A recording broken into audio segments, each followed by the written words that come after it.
नमस्कार दोस्तों, मैं सुरजीत स्वागत करता हूं आपका to the point study with Surjit channel पर। और 70वीं बीपीएससी की परीक्षा जो आपकी 13 दिसंबर को होने वाली है, उसके लिए हम प्रैक्टिस सेट आज से स्टार्ट कर रहे हैं, क्योंकि एडुटेरिया का जो जुनून सीरीज आता है उससे सारे टेस्ट लिए गए हैं और इसमें 15 प्रैक्टिस सेट की ये बुक है। तो 15 प्रैक्टिस सेट में आज हम टेस्ट नंबर 1 देखेंगे। ठीक है, प्रैक्टिस सेट नंबर 1 जो है मॉडर्न हिस्ट्री का है और ये स्पेक्ट्रम की बुक से बना हुआ टेस्ट है और इसको विद एक्सप्लेनेशन हम देखेंगे। इस तरीके से इसमें जो टोटल 15 टेस्ट दे रखे हैं, इन 15 के 15 टेस्ट को हम 1 बाई 1 देखेंगे। किस तरह से हम टेस्ट को देखने वाले हैं, जैसे आज मॉडर्न हिस्ट्री का हम टेस्ट 1 देखेंगे, उसके बाद हम कल जो देखेंगे, तो कल हिस्ट्री का नहीं देखेंगे, हम देखेंगे पॉलिटी का टेस्ट 1। ठीक है, उसके बाद हम पॉलिटी के बाद देखेंगे ज्योग्राफी का टेस्ट 1। तो इस तरीके से सभी सब्जेक्ट के एक एक टेस्ट लेते हुए चलेंगे और उसके बाद फिर दोबारा मॉडर्न पे आ जाएंगे। तो इस तरीके से टोटल 15 जो टेस्ट हैं, वो 15 टेस्ट आपके 15 दिन में या 10 दिन में ही मैं करा दूंगा। एक दिन में 2-2 टेस्ट हम अपलोड करेंगे। ठीक है, विद एक्सप्लेनेशन हम इसको देखेंगे। देखिए, एडिटोरिया का जो टेस्ट है इसमें कंप्लीट दिया हुआ है, टोटल 150 क्वेश्चंस हैं, लेटेस्ट पैटर्न पे, लेटेस्ट ट्रेंड पे ये क्वेश्चन सारे बने हुए हैं। इसमें क्या क्या क्या मिलेगा आपको, इसमें करंट अफेयर्स मिलेगी आपको 1 जनवरी से लेकर 15 जनवरी तक 30 क्वेश्चन करंट अफेयर्स के मिलेंगे।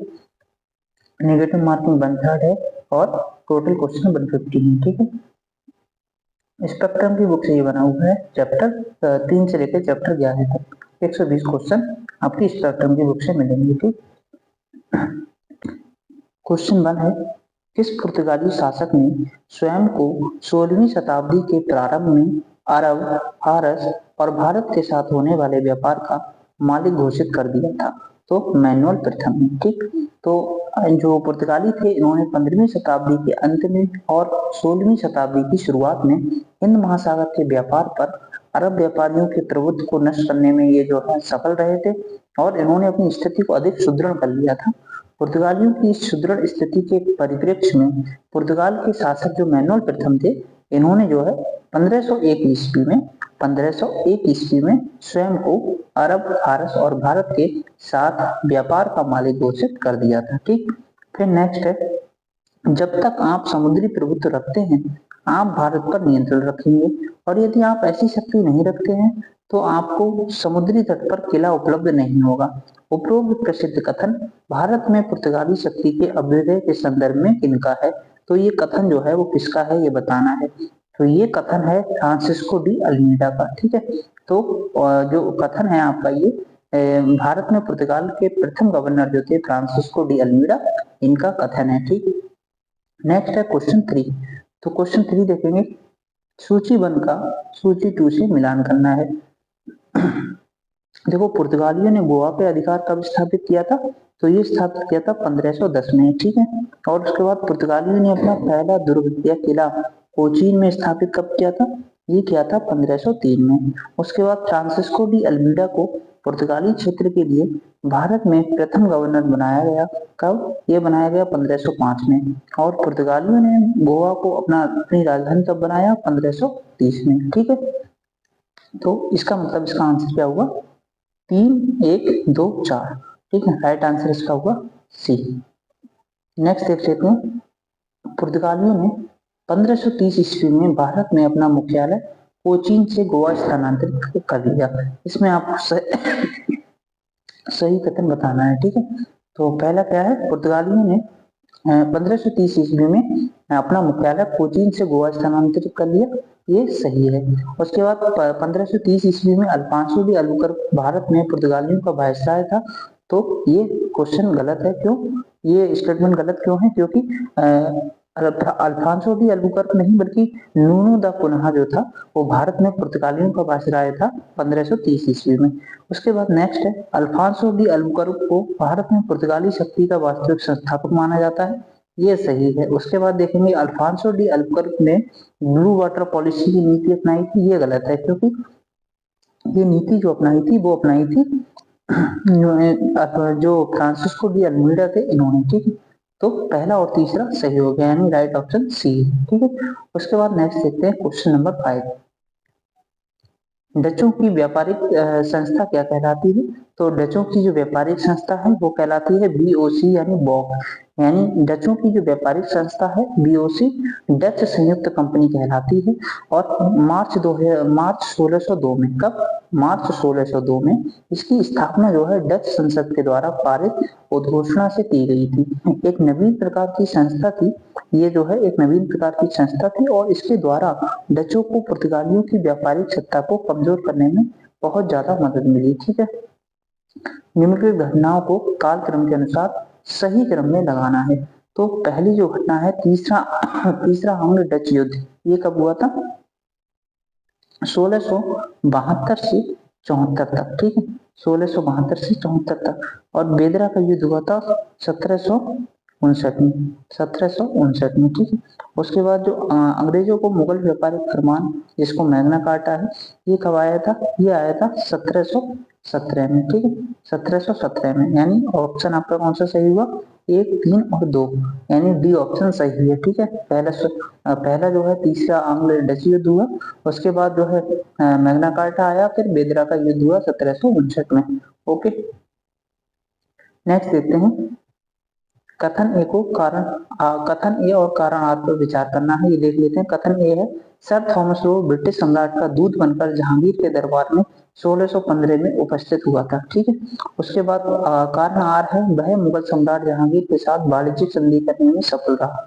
तो पहला तो सही है, कथन तो सही है, लेकिन कारण गलत है। क्यों? क्योंकि ये आया तो था, लेकिन ये सफल नहीं हो पाया था वाणिज्यिक संधि करने में। वह जो है 1619 तक जहांगीर के दरबार में रहा, लेकिन जो है ये फिर भी जो है असफल रहा। लेकिन ये कह सकते हैं सर थॉमस लो जो है एक सफल कूटनीतिक रहा था।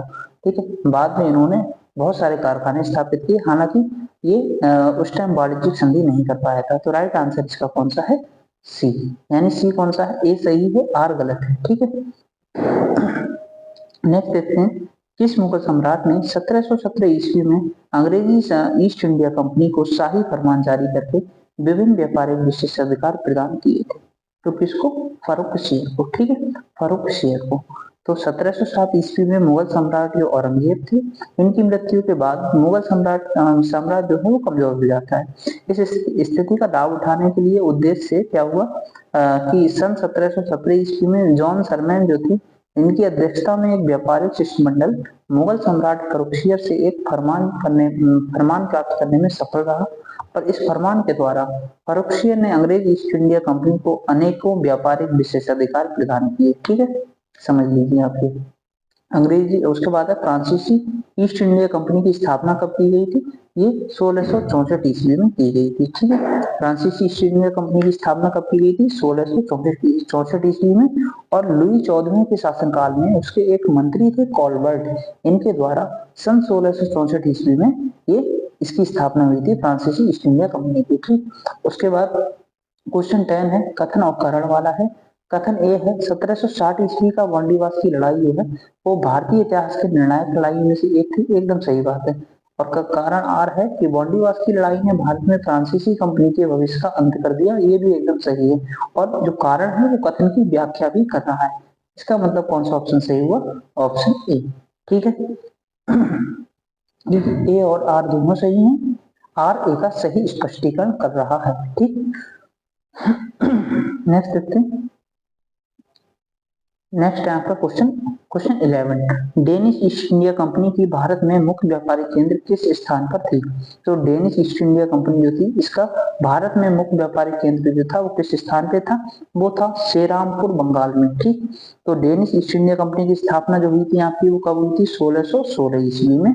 और डेनिश ईस्ट इंडिया कंपनी, यानी जिसको डेन्स कहते थे, अपनी व्यापारिक गतिविधियों से जो है अधिक मिशनरी गतिविधियों के लिए अधिक जाने जाते हैं। इन्होंने ईसाई धर्म का प्रचार बहुत ज्यादा किया। और डेन्स ने कलकत्ता के नजदीक जो श्रीरामपुर है, जिसको श्रीरामपुर भी कहते हैं, इसमें 1755 ईस्वी में मुख्य व्यापारिक बस्ती की स्थापना की थी। और 1854 ईस्वी में इन्होंने क्या किया था? 1854 ईस्वी में डेन्स के द्वारा भारत में अपनी वाणिज्यिक जो स्थापनाएं थी वो ब्रिटिश सरकार को बेच दी गई थी। ठीक है, उसके बाद नेक्स्ट देखते हैं। फ्रांसीसी ईस्ट इंडिया कंपनी ने अपनी पहली व्यापारिक कोठी भारत में कहाँ स्थापित की थी? तो ये स्थापित की थी सूरत में, ठीक। तो 1664 ईस्वी में ये स्थापित की गई थी। और बात करें इसकी तो इस कंपनी ने 1668 ईस्वी में सूरत में अपनी पहली व्यापारिक कोठी स्थापित की। ये समझ लीजिए एक बार, जो फ्रांसीसी कंपनी थी ये 1664 में स्थापित हुई थी, जबकि इसने जो कोठी अपनी स्थापित की वो 1668 में की थी, ठीक है। कंफ्यूज नहीं होना, मैं 1664 बोल दिया था, तो 1664 में फ्रांसीसी ईस्ट इंडिया कंपनी की स्थापना होती है, जबकि 1668 में इसकी सूरत में जो है पहली व्यापारिक कोठी स्थापित होती है, ठीक। क्वेश्चन 13 है, निम्नलिखित घटनाओं को कालक्रम के अनुसार सही क्रम में लगाइए। तो इसमें क्या है, पहला तो देखिए वास्को डिगामा की दूसरी बार भारत यात्रा ये कब हुई थी, ये हुई थी 1502 में, ठीक है। उसके बाद अंग्रेजी व्यापारी जो थे मिल्डेन हॉल की भारत यात्रा ये हुई थी 1599 में, ठीक है। उसके बाद बात करें अंग्रेज ईस्ट इंडिया कंपनी की स्थापना ये हुई थी 1600 ईस्वी में, और फ्रांसीसी ईस्ट इंडिया कंपनी की स्थापना ये हुई थी 1664 में, और डेनिश ईस्ट इंडिया कंपनी की स्थापना कब हुई थी, 1616 में। यानी 1 2 3, उसके बाद 5 आएगा, फिर 4 आएगा, तो इसका क्रम क्या रहेगा, सी, ऑप्शन सी इज राइट, ठीक है। तो इस तरह से आप समझ सकते हैं वास्को डी गामा की दूसरी बार भारत यात्रा 1502 में हुई, ये सब आप पढ़ लीजिए यहाँ से, ठीक। क्वेश्चन 14 है, सन 1498 ईस्वी में वास्को डी गामा को भारतीय तट पर पहुंचने में भारतीय मूल के एक व्यक्ति का मार्गदर्शन प्राप्त हुआ था, उस मार्गदर्शक का नाम आपको बताना है, तो वो थे अब्दुल मजीद, ठीक है। सन 1498 में अपने 3 जहाजी बेड़ों के साथ वास्को डी गामा जो है कालीकट के केरल तट पे पहुंचता है। इन जहाजी बेड़ों को गुजरात के नाविक अब्दुल मजीद के द्वारा मार्गदर्शित किया गया था, और वास्को डी गामा के भारत आगमन को विश्व इतिहास के संदर्भ में एक बहुत ही महत्वपूर्ण घटना माना जाता है, ठीक। उसके बाद हम देख लेते हैं नेक्स्ट क्वेश्चन 15 है, भारत के आक्रमणकारी शासक नादिर शाह ने फरवरी 1739 में मुगल सेना को पराजित कर दिया था, और नादिर शाह ने किस युद्ध में मुगल सेना को पराजित किया था ये आपको बताना है। तो ये करनाल का युद्ध था। करनाल के युद्ध में देखिए परवर्ती मुगल शासक जो थे ना, 1707 के ईस्वी के जो बाद के मुगल शासक हैं इनको परवर्ती मुगल शासक माना जाता है। इनको बाह्य आक्रमण के रूप में गंभीर चुनौतियों का सामना करना पड़ा था। इन्हीं आक्रमणों में से एक महत्वपूर्ण आक्रमण फारस के जो आक्रमणकारी थे नादिर शाह, इसने किया 13 फरवरी 1739 को। 13 फरवरी 1739 को इसने जो है करनाल के युद्ध में नादिर शाह ने क्या किया, मुगल सेना को पराजित किया और दिल्ली में भयंकर लूटपाट की इसने, ठीक है। उस समय जो मोहम्मद शाह थे मुगल सम्राट, इनका शासन हुआ करता था दिल्ली पे, ठीक। उसके बाद नेक्स्ट है, निम्नलिखित परवर्ती मुगल शासकों के शासनकाल को क्रम के अनुसार लगाइए। तो ये क्रम के अनुसार आपको लगाना है। तो इसमें देखिए जो आलमगीर, एक मिनट, तो इसमें जो आलमगीर द्वितीय है, आलमगीर द्वितीय का शासन था 1754 से कब तक, 1759 तक, ठीक है। और जो रफीउद्दौला है इनका शासन था 1719 से कब तक, 1719 मतलब 6 जून 1719 से 17 सितंबर 1919 तक शासन था रफीउद्दौला का। उसके बाद जो रफीउद्दर्जात जो हैं इनका शासन था 1719, 28 फरवरी 1719 से 28 फरवरी 1719 से लेके 6 जून तक, ठीक है, 6 जून 1719 तक। और उसके बाद जो आपके आलमगीर द्वितीय हैं इनका हमने बता दिया आपको, और जो अहमद शाह बहादुर हैं इनका जो शासन था वो 1748 से 1754 तक शासन था इनका, ठीक है। ये आप समझ लीजिए। तो इस तरीके से आपका जो क्रम है वो रहेगा CBDA, CBDA, ठीक है। नेक्स्ट देखते हैं 17। तो शाह ए बेखबर ये उपाधि प्रदान की गई थी किसको, ये बहादुर शाह प्रथम को। तो बहादुर शाह प्रथम जो थे औरंगजेब की मृत्यु के बाद 1707 के बाद उसके 4 पुत्रों में से उत्तराधिकारी के लिए एक लंबा संघर्ष चलता है, और इस संघर्ष में उसका 63 वर्षीय जो बड़ा पुत्र था मोहम्मद मुअज्जम, यह अंतिम रूप से सफल रहा, और वह बहादुर शाह प्रथम के नाम से मुगल शासन की गद्दी पे बैठ जाता है। इतिहासकार खफी खान ने बहादुर शाह प्रथम की जो 1707 से 1712 ईस्वी में जो बहादुर शाह प्रथम का शासन रहा, इसको बहादुर शाह प्रथम को शाह ए बेखबर की उपाधि किसने दी है, खफी खान ने, ठीक है। ये भी आप याद रखना। क्वेश्चन 18 देख लेते हैं। क्वेश्चन 18 जो है वो औपचारिक रूप से मुगल साम्राज्य का अंत कब हुआ ये कह रहा है, तो ये होता है नवंबर 1858 में। ठीक है, बहादुर शाह द्वितीय जो है ये शासन करते हैं 1837 से 57 तक, और अंतिम मुगल शासक थे ये। उसने जो है 1857 के विद्रोह में भाग लिया था, और अंग्रेजों के द्वारा इन्हें बंदी बना लिया गया। उसे बंदी बना के जो है रंगून में, जो वर्तमान में म्यांमार में है, वहां भेज दिया गया। और 1862 में जो मुगल साम्राज्य के जो शासक थे बहादुर शाह द्वितीय, इनकी मृत्यु हो जाती है। और औपचारिक रूप से 1 नवंबर 1858 को महारानी विक्टोरिया ने मुगल साम्राज्य के अंत करने की घोषणा की, और भारत में अंग्रेजी हुकूमत की स्थापना हो गई। ठीक है, अब नेक्स्ट है जो आपका कथन और कारण वाला है। तो कथन देखेंगे, औरंगजेब ने 9वें सिख गुरु तेग बहादुर को मृत्युदंड दिया। कारण है क्योंकि गुरु तेग बहादुर ने कश्मीरी पंडितों के अधिकारों का समर्थन किया था और इस्लाम धर्म अपनाने से इनकार कर दिया था। तो कथन भी सही है और कारण भी सही है, और कारण जो है कथन की व्याख्या भी कर रहा है। ठीक है, ये आपका पहला सही हो गया दोनों। अब देखिए हम कैसे निकालेंगे कि व्याख्या कर रहा है या नहीं। तो कथन और कारण को पढ़ लीजिए, दोनों फैक्ट अगर सही हैं आपस में तो कथन और कारण सही माने जाते हैं। लेकिन ये कैसे समझेंगे कि कारण जो है कथन की व्याख्या कर रहा है या स्पष्टीकरण कर रहा है या नहीं। तो क्यों की जोड़ दीजिए, कथन के बाद आप क्यों की जोड़ देंगे तो आपको समझ आ जाएगा कि ये सही है या नहीं। जैसे औरंगजेब ने 9वें सिख गुरु तेग बहादुर की मृत्युदंड दिया था। क्यों दिया था? क्योंकि गुरु तेग बहादुर जो थे वो कश्मीरी पंडितों के अधिकारों को समर्थन किया था इन्होंने, और इस्लाम धर्म अपनाने से इन्होंने इनकार कर दिया था। ठीक है, नेक्स्ट है क्वेश्चन नंबर 20 है, पानीपत की तीसरी लड़ाई के संदर्भ में कथनों पर विचार कीजिए।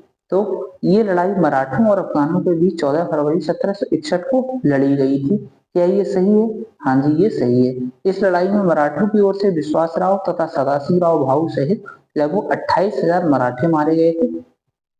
तो ये स्टेटमेंट जो है ये भी सही है। ठीक है, उसके बाद नेक्स्ट है, पानीपत की तीसरी लड़ाई में ये निर्णय कर दिया कि भारत पर कौन शासन करेगा। एकदम गलत कथन है, क्योंकि पानीपत की तीसरी लड़ाई में ये निर्णय नहीं किया था कि भारत पर कौन शासन करेगा। भारत पर कौन शासन करेगा ये नहीं, बल्कि ये निर्णय किया कि भारत पर कौन शासन नहीं करेगा। ठीक है, ये पानीपत की तृतीय लड़ाई में स्पष्ट कर दिया। तो ऑप्शन एक और 2 सही है, यानी ऑप्शन 1 सही हो गया। ठीक है, सत्य कथन बताने थे इसमें हमें। देखो आप पेपर पढ़ते हुए क्वेश्चन देते हुए ये भी समझिए कि सत्य कथन बताना है या असत्य, वरना आपका क्वेश्चन जो है गलत हो जाएगा। एक इन्फॉर्मेशन आपको देनी थी कि अगर आप जो है करंट अफेयर्स के लिए रिवीजन के लिए हम देखना चाह रहे हैं तो एक प्रहार मैगजीन आती है UPPCS1 जो चैनल है उनकी, तो बहुत ही शानदार मैगजीन होती है, उसको मैं कवर कर रहा हूँ। उसकी लगभग 8 से 10 महीने की करंट अफेयर को हम 5 से 6 पार्ट में, लगभग आधे घंटे के पार्ट में जो है उनको कवर कर रहे हैं। तो उनको 5 से 6 पार्ट में हम इकोनॉमिक सर्वे, बजट सहित, यूपी स्पेशल सहित, अगर जो UPPCS का एग्जाम दे रहे हैं वो भी उसमें कवर कराऊंगा। तो कंप्लीट करंट अफेयर आप जो है रिवाइज कर सकते हैं इससे, यूपी में जो प्रहार मैगजीन है वहां से। तो उसके 2-3 पार्ट आ चुके हैं, और बिहार स्पेशल, बिहार की जो करंट अफेयर्स है, बिहार का अगर आप पेपर दे रहे हैं UPSC का, तो उसके लिए बहुत ही बेहतरीन है आपके रिवीजन के लिए, आप जाकर देख सकते हैं। ठीक है, और शाम को जो है हम डेली लाइव सेशन अपना रखते हैं जिसमें हम क्विक रिवीजन सीरीज चला रहे हैं GS GK के लिए, जिसमें हम PYQs डिस्कस करते हैं और साथ ही साथ BPSC के घटना चक्र और आप जो है रिसेंट के इतने फैक्ट हैं सबको डिस्कस करते हैं वहाँ पे। ठीक, क्वेश्चन 21 देखते हैं, 18वीं सदी के मध्य में रोहिलखंड राज्य की स्थापना किसने की थी? तो ये की थी अली मोहम्मद खान ने। ठीक है, अली मोहम्मद खान ने। तो 18वीं सदी में अफगानिस्तान में राजनीतिक और आर्थिक अस्थिरता के कारण बड़े पैमाने पर अफगान लोगों का भारत में आव्रजन हुआ था। मतलब बहुत बड़े पैमाने पर अफगान लोग भारत में आए थे, और नादिर शाह के आक्रमण के बाद जो है उत्तर भारत में सत्ता के पतन का लाभ उठाकर अली मोहम्मद खान जो अफगानी था, इसने आधुनिक बरेली जिला जो उत्तर प्रदेश का है इसके आसपास के क्षेत्रों में रोहिलखंड नाम का एक छोटा सा स्वतंत्र राज्य स्थापित कर दिया था। ठीक है, इन्हीं के नाम पे रोहिलखंड यूनिवर्सिटी भी है, रोहिलखंड यूनिवर्सिटी जो है बरेली में है। ठीक, नेक्स्ट है, उत्तर मुगल काल में निम्नलिखित में से कौन सा राज्य उत्तराधिकारी राज्य की श्रेणी में नहीं आता है? तो मैसूर राज्य जो है वो मैसूर राज्य के बारे में बात करेंगे तो उत्तर मुगल काल में केंद्रीय नियंत्रण के कमजोर पड़ जाने के कारण विभिन्न क्षेत्रों में अनेक प्रकार के स्वतंत्र या स्वायत्त राज्यों का उदय हुआ, और ऐसे समस्त राज्यों को कुल 3 श्रेणियों में बांटा गया।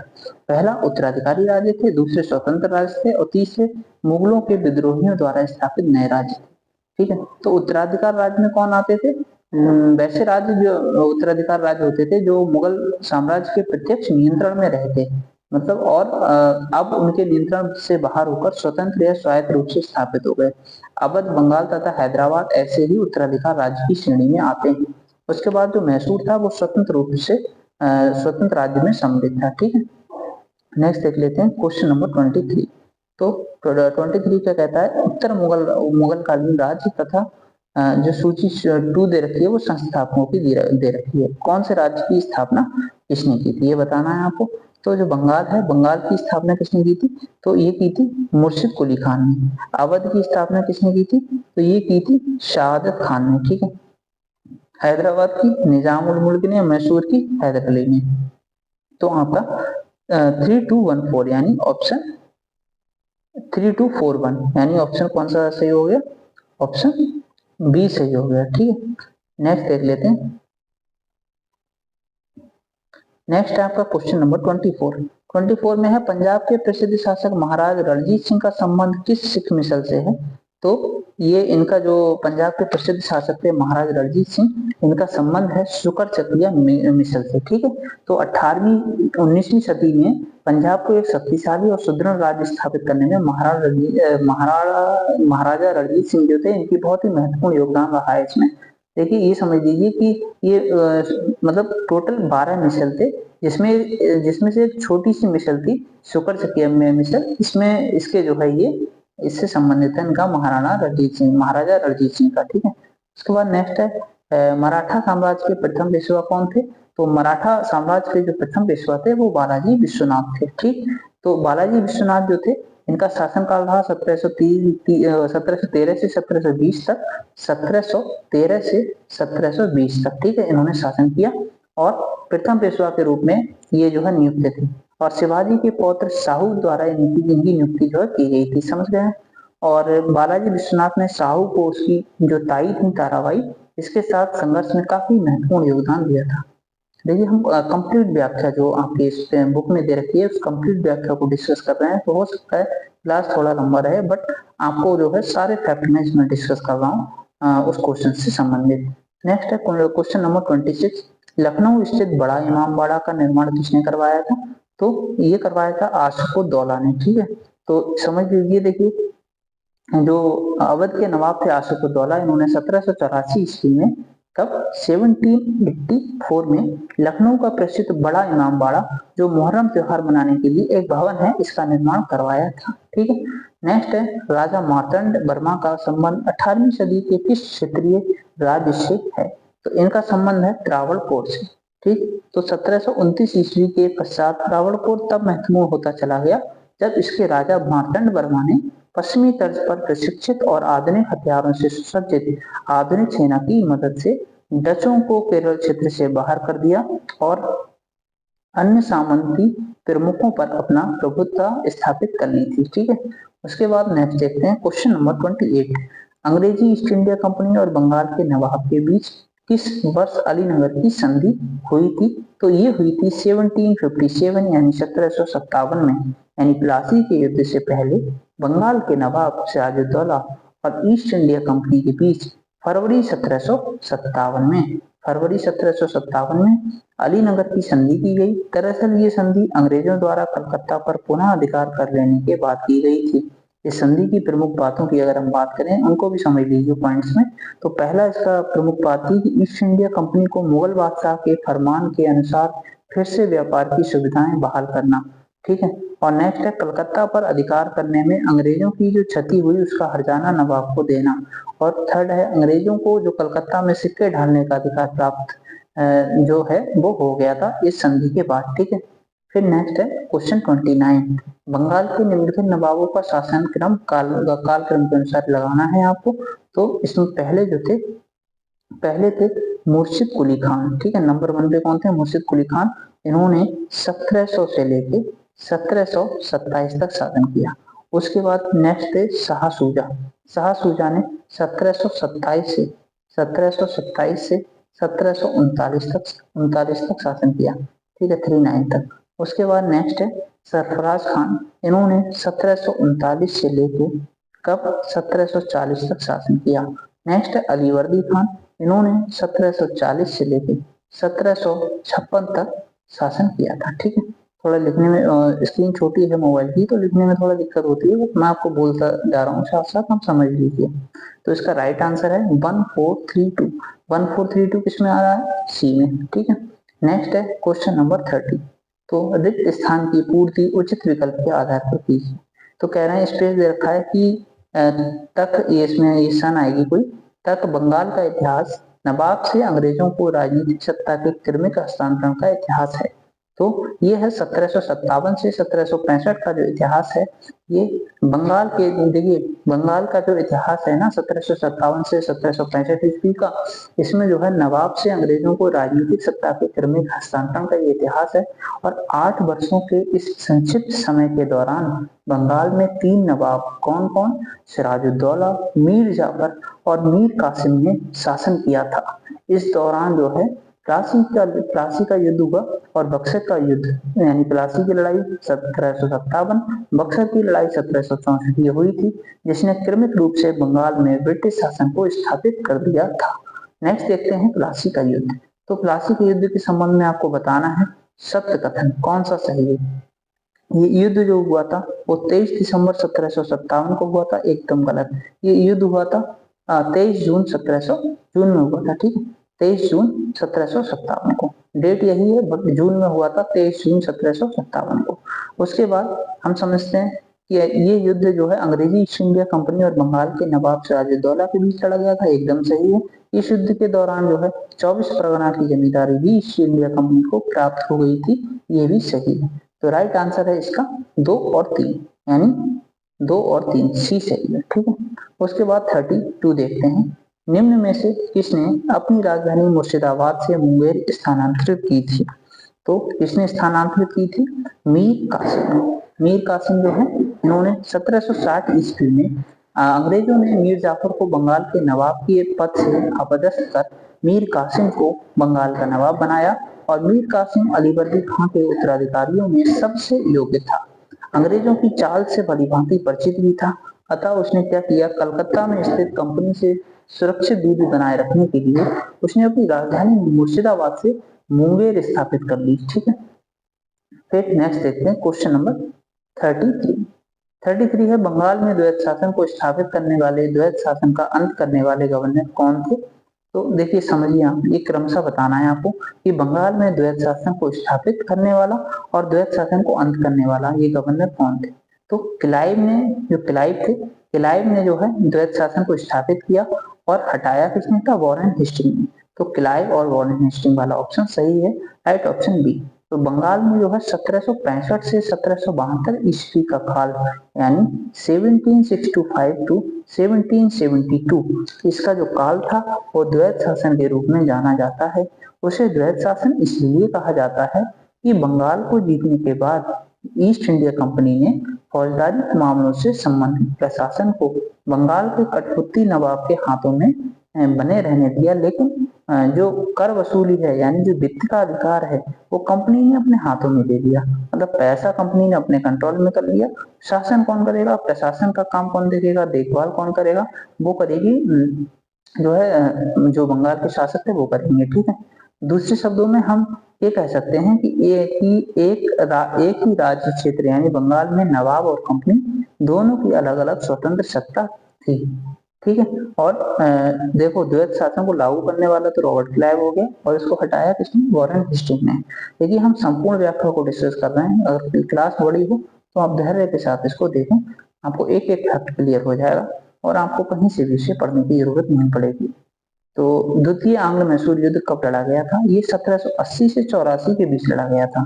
तो अंग्रेज और मैसूर के बीच कुल 4 युद्ध 18वीं सदी के उत्तरार्ध में लड़े गए थे। उन्हें आंग्ल मैसूर के नाम से जाना जाता है। अंग्रेजी शासन को भारत में स्थापित करने की दृष्टि से ये युद्ध काफी महत्वपूर्ण माने जाते हैं। इन युद्धों का ब्यौरा जो है इस प्रकार है, कैसे है? प्रथम आंग्ल मैसूर युद्ध हुआ था, जो फर्स्ट की बात हो रही है, वो हुआ था 1767 से 1769 के बीच। सेकंड जो हुआ था वो हुआ था 1780 से 1784 के बीच। ठीक है, उसके बाद हम थर्ड समझेंगे जो थर्ड हुआ था वो हुआ था 1790 से 1792 के बीच, और जो फोर्थ हुआ था वो हुआ था 1799 में। ठीक है, श्रीरंगपट्टनम की संधि में जो श्रीरंगपट्टनम का युद्ध है, मतलब लास्ट में जो हुआ था श्रीरंगपट्टनम का किला, वहां पे हैदर अली मारा जाता है। ठीक है, ये समझ लीजिए हैदर अली की मृत्यु हो जाती है। हैदर अली नहीं, टीपू सुल्तान की, सॉरी। तो हैदर अली की मृत्यु तो द्वितीय आंग्ल मैसूर में ही हो जाती है, लेकिन टीपू सुल्तान मारा जाता है श्रीरंगपट्टनम के किले पे लड़ते हुए चौथे आंग्ल मैसूर युद्ध में। फिर नेक्स्ट है 35, निम्न में से बंगाल के किस गवर्नर जनरल की जो मार्क्विस जो है वो उपाधि प्रदान की गई थी? तो आर्थर वेलेस्ली, जो आर्थर वेलेस्ली हैं, यानी चतुर्थ आंग्ल मैसूर युद्ध 1799 ईस्वी के समय बंगाल का गवर्नर जनरल आर्थर वेलेस्ली था। वह इस युद्ध में अपने 2 सहयोगियों सहित मुख्य सेनापति की भूमिका में था, और चतुर्थ आंग्ल मैसूर युद्ध एक निर्णायक युद्ध था। इस युद्ध के पश्चात जो है मैसूर पर अंग्रेज ईस्ट इंडिया कंपनी का प्रभावी नियंत्रण स्थापित हो गया, और मैसूर के विरुद्ध इसी सफलता के लिए वेलेस्ली को मार्क्विस की उपाधि प्रदान की गई थी। क्वेश्चन 36 देखते हैं, कथन और कारण। कथन है टीपू सुल्तान विज्ञान एवं प्रौद्योगिकी का महान संरक्षक था, एकदम सही है। उससे खगोल विज्ञान की गहरी जानकारी थी, एकदम गलत है। ठीक है, तो टीपू सुल्तान महान संरक्षक तो था साइंस एंड टेक का, लेकिन उसको जो है रॉकेट तकनीक का खोजकर्ता भी माना जाता है। लेकिन ये गलत है, जो दूसरा वाला आपने देखा कि खगोल विज्ञान की जानकारी थी। ठीक, इसका मतलब है ए सही है, आर गलत है, ए सही है, आर गलत है। ठीक है, राइट ऑप्शन सी। नेक्स्ट है टीपू सुल्तान ने जैकोबिन क्लब को स्थापित करने में किस देश के सैनिकों की मदद ली थी? तो इन्होंने फ्रांस की मदद ली थी, और जैकोबिन क्लब जो है मूलतः फ्रांसीसी क्रांति 1789 जो है इससे जुड़ा हुआ है। ये एक क्लब था जिसे स्वतंत्रता, समानता, बंधुता और लोकतंत्र में गहरी आस्था थी। ठीक, और 1797 में श्रीरंगपट्टनम में एक जैकोबिन क्लब स्थापित करने में फ्रांसीसी सैनिकों की मदद लेता है, मतलब फ्रांसीसी सैनिकों की मदद करता है। ठीक, नेक्स्ट है मराठा संघ और संबंधित क्षेत्र। तो समझ लीजिए होलकर किससे संबंधित थे? ये इंदौर के थे, और गायकवाड़ कहाँ के थे? बड़ौदा के थे। ठीक है, भोसले कहाँ के थे? ये नागपुर से संबंधित थे, और सिंधिया कहाँ से संबंधित थे? ग्वालियर से, और एक और थे पेशवा जो कि पुणे से संबंधित है। ठीक है, पुणे से। तो समझ लीजिए होलकर इंदौर से, गायकवाड़ बड़ौदा से, भोसले जो थे नागपुर से थे, और सिंधिया जो थे ग्वालियर से थे, और मराठा मतलब पेशवा पुणे से थे। ठीक है, इसका राइट आंसर क्या हो गया? 4321 यानी ए। ओके, उसके बाद हम नेक्स्ट देखते हैं। नेक्स्ट है क्वेश्चन नंबर 39, अंग्रेजों एवं मराठा पेशवा के बीच सालबाई का युद्ध हुआ था। सालबाई की संधि हुई थी 1782 में, 1782 में, यानी प्रथम आंग्ल मराठा युद्ध जो 1775 से 1782 तक होता है। इसमें अपनी कमजोर स्थिति के कारण मराठा अंग्रेजों के साथ संधि करने के लिए बाध्य हुए, और जो बाध्य होने के बाद सालबाई की संधि हुई 1782 में। ठीक है, और ये संधि जो है दोनों पक्षों के बीच 20 वर्षों तक शांति सुरक्षित करने की इसमें बात की गई थी। 40 है मराठा परिसंघ को अंतिम और औपचारिक रूप से कब भंग किया गया? तो 1818 में। ठीक, 1818 में जो तृतीय आंग्ल मराठा युद्ध हुआ 1818 में, मराठों की पूर्णतः पराजय हो गई इसमें, और परिणाम स्वरूप क्या होता है कि जून 1818 में पेशवा ने पूरी तरह अंग्रेजों के समक्ष आत्मसमर्पण कर दिया, और मराठा परिसंघ को भंग करना पड़ा। उसके बाद 41 है 1843 ईस्वी में अंग्रेजों के द्वारा सिंध विजय के समय भारत का गवर्नर जनरल कौन था? तो वो था लॉर्ड एलनबर्ग। तो लॉर्ड एलनबर्ग जो था वो 1843 ईस्वी में अंग्रेजों के द्वारा सिंध विजय के समय भारत का गवर्नर जनरल था। देखिए जो प्रथम आंग्ल अफगान युद्ध हुआ था वो 1839 से 42 में हुआ था। इसके पश्चात अंग्रेजों ने जो सिंध है इस पर सीधा नियंत्रण स्थापित कर लिया था, और उस समय लॉर्ड एलनबर्ग या एलनबरो भारत का गवर्नर जनरल था। उसके बाद देखते हैं रिंग फेंस यानी घेरे की नीति का। एक मिनट, जो घेरे की नीति है रिंग फेंस, इसकी नीति का प्रणेता कौन था? तो इसकी जो नीति थी इसका प्रणेता था वॉरेन हेस्टिंग्स। ठीक है, यानी जो वॉरेन हेस्टिंग था ये बंगाल का प्रथम गवर्नर जनरल था, और 1774 से 85 तक इसने शासन किया, और इसने घेरे की नीति का ये प्रणेता भी था। ठीक है, और वॉरेन हेस्टिंग्स ने गवर्नर जनरल के रूप में जब पद संभाला था तब अंग्रेज भारत में मैसूर, मराठा और हैदराबाद जैसे शक्तिशाली राज्यों का सामना कर रहे थे और उसने इस रिंग फेंस की नीति का यानी घेरे की नीति का अनुसरण किया और उसके बाद जो है बफर जोन्स बनाकर कंपनी की सीमाओं की रक्षा करना इसने शुरू कर दिया। 43 है, भारतीय राजाओं की अंग्रेजी प्रभुत्व से स्थापित करने के लिए कितने प्रशासन में सहायक संधि प्रणाली का सूत्रपात किया गया? तो किसने किया? तो ये किसने किया था? ये पूछा है भारतीय राज्यों पर अंग्रेजी प्रभुत्व स्थापित करने के लिए किसने किसने प्रशासन में सहायक संधि प्रणाली का सूत्रपात किया? तो लॉर्ड वेलेस्ली ने। ठीक है, तो अंग्रेजी ईस्ट इंडिया कंपनी 1757 से 1857 के बीच अपने साम्राज्य का विस्तार और सुदृढ़ीकरण करने के लिए दो तरफा पद्धति यानी पहली युद्ध और विजय द्वारा समामेलन की नीति और दूसरी कूटनीतिक एवं प्रशासनिक तंत्र द्वारा समामेलन की नीति को अपनाया गया था। ठीक है, देखो लॉर्ड वेलेस्ली जो थे 1798 से 1805 ईस्वी के बीच रहे गवर्नर जनरल और इन्होंने जो है इनके समय में ही जो सहायक संधि प्रणाली है इसका सूत्रपात हुआ था। ठीक है, बहुत डिटेल में मैं आपको समझा रहा हूँ, सारे फैक्ट जो है आपकी जून सीरीज के एक्सप्लेनेशन में दिए हैं सभी डिस्कस कर रहा हूँ, तो आप जो है अच्छे से समझिए इसको। और ये सारे जो क्वेश्चंस हैं वो उसी पैटर्न पर आधारित हैं जिस पैटर्न पे आपको 69 बीपीएससी का पेपर बनाया गया था।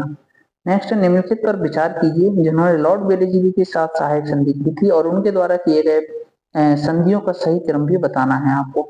तो इसका देखिए हैदराबाद की जो आपको जो बताना है, हैदराबाद की सहायक संधि हुई वो 1798 से 1800 के बीच हुई सबसे पहले। उसके बाद यानी फर्स्ट, उसके बाद जो सेकंड नंबर पे होती है मैसूर की संधि 1799 ईस्वी में, अवध की होती है 1801 ईस्वी में, ग्वालियर की होती है 1804 ईस्वी में, यानी 1 2 3 4 राइट आंसर ए हो जाता है। ठीक, 45 है, आंग्ल नेपाल युद्ध का अंत किस संधि के द्वारा हुआ? तो ये सुगौली की संधि। ये हुई कब थी सुगौली की संधि? तो सन 1814 से सन 1816 ईस्वी तक अंग्रेज नेपाल संघर्ष होता है और उसके बाद मार्च 1816 में होती है सुगौली की संधि। ठीक है, फिर नेक्स्ट हम देखेंगे, नेक्स्ट है हमारा क्वेश्चन नंबर 46। इसमें है व्यक्तिगत भारतीय राज्य या रियासत और सूची 2 में वर्ष दे रखा है, तो कब जो है व्यक्तिगत कर दिया गया उस राज्य का?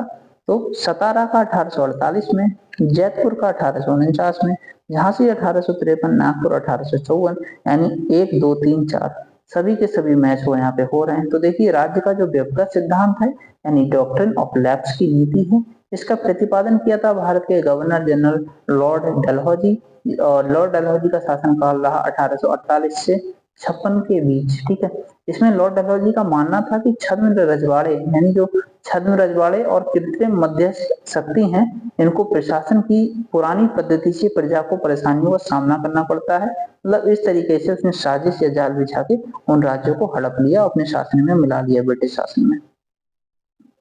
फिर नेक्स्ट देखते हैं 47 है, अंग्रेजी हुकूमत के खिलाफ होने वाले नागरिक विद्रोह के संदर्भ में आपको बताना है कौन सा कथन जो है कौन सा इसमें सामान्य विशेषताओं में शामिल नहीं है।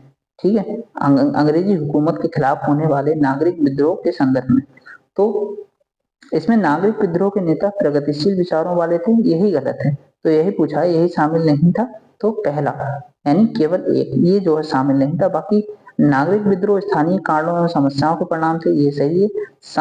सभी नागरिक विद्रोह स्थान एवं काल के संदर्भ में अलग अलग होते हुए भी प्रकृति में लगभग एक समान थे, ये भी सही है। कैसे सही है मैं आपको बताता हूँ।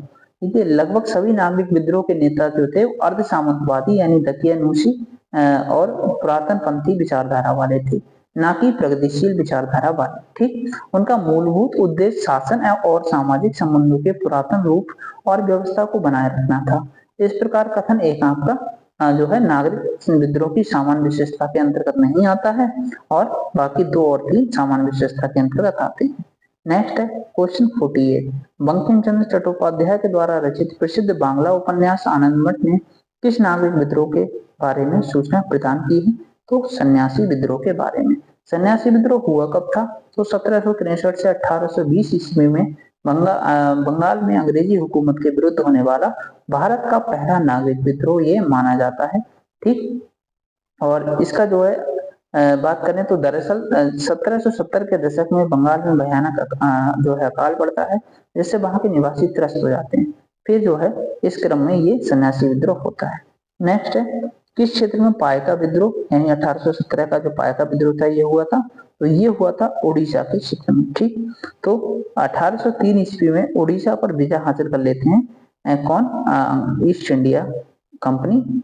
वहां के स्थानीय खुर्दा शासक को सिंहासन से हटा दिया जाता है। इसके कारण पायकों के सम्मान और शक्ति में बेहद कमी आ जाती है।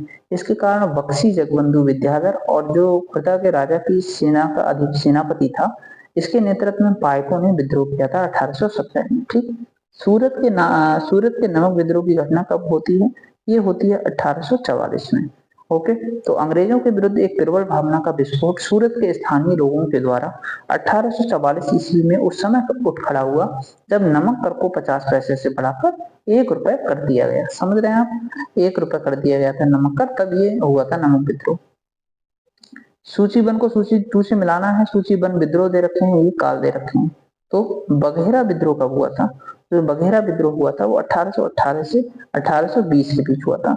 अहोम विद्रोह 1828 में हुआ था, और जो नील विद्रोह था वो 1859 में हुआ, और पोलीगर विद्रोह 1795 से 1805 ईस्वी में हुआ था। इनका क्षेत्र देख लेते हैं। तो जो बघेरा विद्रोह हुआ था वो बड़ौदा गुजरात में हुआ था, और जो अहोम विद्रोह हुआ था ये असम में हुआ था। पोलीगर विद्रोह दक्षिण भारत में हुआ था, और नील विद्रोह बंगाल में हुआ था। इसका राइट आंसर हो गया बी, 2, 3, 1, 4। नेक्स्ट है वहाबी आंदोलन। ये 1830 से 61 ईस्वी का, इसमें मुख्य केंद्र कहाँ था, तो ये था पटना। ठीक है, इसका मुख्य केंद्र कहाँ था, पटना। देखिए, भारत में वहाबी आंदोलन के प्रणेता जो सर सैयद अहमद बरेलवी थे, जो मूलतः बरेली उत्तर प्रदेश के थे। इस आंदोलन का जो उद्देश्य है वो इस्लाम में सुधार लाना था। जो आंदोलन है इसकी शुरुआत पश्चिमोत्तर भारत से हुई थी, और आगे चलकर इसका जो है लक्ष्य अंग्रेज एवं अन्य शोषक वर्गों का विरोध करना हो गया। हालांकि इस आंदोलन का प्रसार भारत के व्यापक क्षेत्रों तक हुआ, लेकिन इसका मुख्य केंद्र आपका क्या रहा, पटना। ठीक है, देखिए इतनी डिटेल में एक्सप्लेनेशन आपको कहीं नहीं मिलेगी, इतनी डिटेल में मैं एक्सप्लेन कर रहा हूँ, कोई भी फैक्ट आपका छूट नहीं है, वरना लोग टेस्ट सीरीज करवाते हैं और सिर्फ टिक मार के आगे बढ़ जाते हैं। तो यहाँ जो है जो आपकी जुनून टेस्ट सीरीज है वो पूरे जुनून के साथ आपकी कंप्लीट कराई जाएगी। 15 के 15 सेट, जितने आपके 15 के 15 सेट दिए हैं वो आपके 10 दिन में, मात्र 10 दिन में आपके सारे टेस्ट करा दिए जाएंगे। ठीक है, नेक्स्ट है दीवाना बेलूथम्पी का विद्रोह। 1808 से 9 ईस्वी में अंग्रेजी ईस्ट इंडिया कंपनी के विरुद्ध होने वाला एक महत्वपूर्ण नागरिक विद्रोह था। क्या ये सही है, तो हाँ ये सही है, पहला कथन। और दूसरा है ये विद्रोह बड़ौदा रियासत में अंग्रेजी ईस्ट इंडिया कंपनी के हस्तक्षेप का परिणाम था, तो ये आपका गलत है। ठीक है, तो राइट आंसर जो है ओनली 1 है। तो क्यों गलत है दूसरा और पहला क्यों सही है, डिटेल में समझते हैं। तो देखिए, त्रावणकोर रियासत जो थी केरल की, 1805 ईस्वी में बेलेजली के सहायक संधि प्रणाली में शामिल हो गया। ठीक है, त्रावणकोर, और त्रावणकोर रियासत का ब्रिटिश रेजिडेंट जो था वो अक्सर वहां के राजा और अन्य अधिकारियों के साथ दुर्व्यवहार करता था। साथ ही रियासत पर अंग्रेजी की जो देनदारी थी वो लगातार बढ़ती जा रही थी, और रियासत का दीवान कर्ज में डूब गया। अतिरिक्त परिस्थितियों में रियासत का दीवान यानी जो वित्त मंत्री था, जिसे स्थानीय भाषा में छलावा कहा जाता है, बेलूथम्पी ने नायर सेना की मदद से ईस्ट इंडिया कंपनी के विरुद्ध जो है विद्रोह कर दिया। ठीक है, समझ में आया। नेक्स्ट है क्वेश्चन नंबर 54, रिक्त स्थान की पूर्ति कीजिए। 1844 से 45 ईस्वी में स्पेस दे रखा है, कौन सा विद्रोह हुआ था, तो गडकरी विद्रोह। कोल्हापुर, सामानगढ़ आदि क्षेत्रों में परंपरागत दुर्ग सैनिकों के बेरोजगार होने मतलब हो जाने का परिणाम था। ठीक है, और नेक्स्ट देखते हैं किस आदिवासी विद्रोह को उलगुलान या महान कोलाहल के नाम से भी जाना जाता है, तो ये है मुंडा विद्रोह। तो 1890 के दशक में बिरसा मुंडा के नेतृत्व में छोटा नागपुर क्षेत्र के सिंहभूमि और रांची जिले में मुंडा आदिवासी ने अंग्रेजी हुकूमत के विरुद्ध एक सशक्त विद्रोह किया। ठीक है, कूका आंदोलन के संगठनकर्ता कौन थे, तो ये थे गुरु रामदास नहीं, गुरु राम सिंह है। कौन है, गुरु राम सिंह, कूका आंदोलन के संगठनकर्ता। कूका आंदोलन हुआ कब था, तो 1840 से 72 में जो है भगत जवाहर मल और उनके शिष्य जो थे बालक सिंह, इन्होंने पश्चिमी पंजाब में इसकी शुरुआत की। शुरू में इस आंदोलन का उद्देश्य जो था वो सिख धर्म में प्रचलित बुराइयों और अंधविश्वासों को दूर करना था, मतलब धर्म को शुद्ध बनाना था। आगे चलकर ये अंग्रेजों और पंजाब का अधिग्रहण कर लेने के पश्चात जो है, अंग्रेजों ने जब पंजाब का अधिग्रहण कर लिया उसके पश्चात ये थोड़ा राजनीतिक हो गया। ठीक है, समझ गए। उसके बाद नेक्स्ट देखते हैं, आदिवासी विद्रोह दे रखा है और संबंधित वर्ष दे रखे हैं। आदिवासी विद्रोह संबंधित वर्ष। सूची 1 को सूची 2 से मिलाना है। तो ठीक है, मिलाते हैं इसे। जो तमार विद्रोह है ये 1798 में हुआ। कोल विद्रोह 1831 में हुआ। सफाहोर विद्रोह ये होता है 1871 में, यानी कोल विद्रोह 1831, सफाहोर विद्रोह 1871, भूमि विद्रोह 1833। ठीक है, तो राइट आंसर इसका हो गया 2134, 2134, यानी राइट आंसर इसका 2143 यानी डी। ठीक है, डी हो गया। फराइजी कौन थे? तो फराइजी जो थे वो हाजी शरीयतुल्लाह के अनुयायी थे। यानी जो फराइजी विद्रोह हुआ था 1838 से 1857 ईस्वी में पूर्वी बंगाल में फरीदपुर में दादू मियाँ के नेतृत्व में अंग्रेजों के विरुद्ध चलाया गया था फराजी आंदोलन, तो फराजी विद्रोह ये एक सशक्त विद्रोह था। वस्तुतः फराइजी लोग हाजी शरीयतुल्लाह के द्वारा स्थापित एक मुस्लिम पंथ के अनुयायी थे और शुरुआत में इस आंदोलन का उद्देश्य जो था वो इस्लाम में सुधार करना था, लेकिन आगे चलकर इसका उद्देश्य बंगाल से अंग्रेजों को निकालकर बाहर करना हो गया। उसके बाद नेक्स्ट है 59। 59 क्या है? सूची 1 को सूची 2 से मिलाना है। ये विद्रोह है, इनके नेतृत्व करता है। ठीक है, मिलाते हैं इनको भी। तो जो कौन है? नारकेल बेरिया विद्रोह। नारकेल बेरिया विद्रोह जो है ये इसका क्षेत्र कौन सा था? बंगाल था, और इसके नेतृत्वकर्ता कौन थे? ये थे मीर निसार। ठीक है, जो नारकेल बेरिया विद्रोह है इसका क्षेत्र था बंगाल, इसका जो नेतृत्वकर्ता था मीर निसार थे, और ये 1782 से 1831 ईस्वी में हुआ था। आप साथ साथ लिखते जाइए, नोट ये फैक्ट जो है नोट करते जाइए।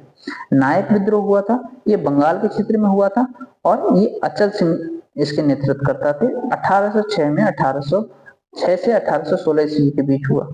पागलपंथी विद्रोह जो हुआ था वो बंगाल में हुआ था, करम शाह ने जो है नेतृत्व किया था 1825 से 1850 ईस्वी के बीच। अहोम विद्रोह हुआ, ये गोमधर कोनवार के नेतृत्व में होता है और असम क्षेत्र में होता है 1828 ईस्वी में। ठीक है, और ये महत्वपूर्ण है सभी, इसका राइट आंसर हो गया सी। नेक्स्ट है क्वेश्चन नंबर 60।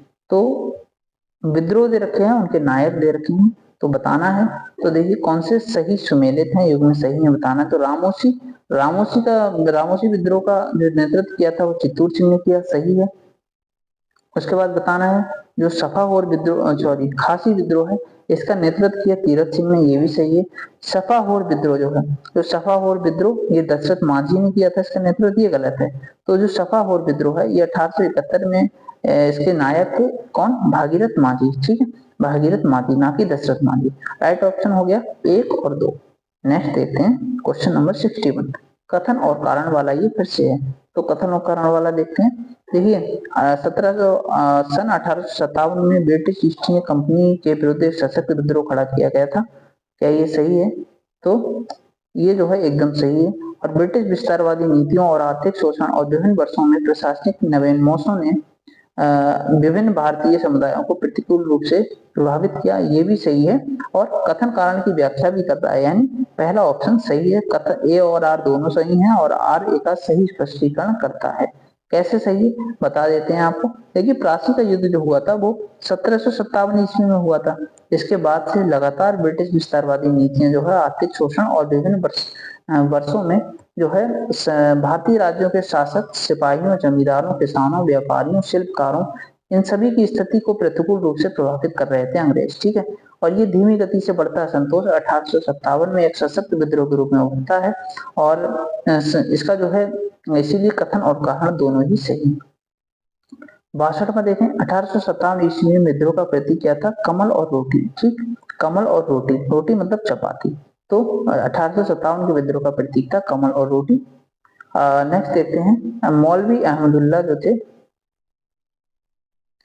इन्हें इसका जो आंसर ही बता देता हूँ। मौलवी अहमद शाह, अहमदुल्ला शाह, ये जो थे 1857 के विद्रोह के किस नायक को पूछा है? प्रकाश स्तंभ या डंका शाह के नाम से जानते हैं, तो मौलवी अहमदुल्ला शाह के इनको जानते हैं प्रकाश स्तंभ और डंका शाह के नाम से। ठीक है, तो फैजाबाद के थे ये मौलवी अहमदुल्ला शाह, इन्होंने 1857 के प्रमुख नायक भी थे फैजाबाद से।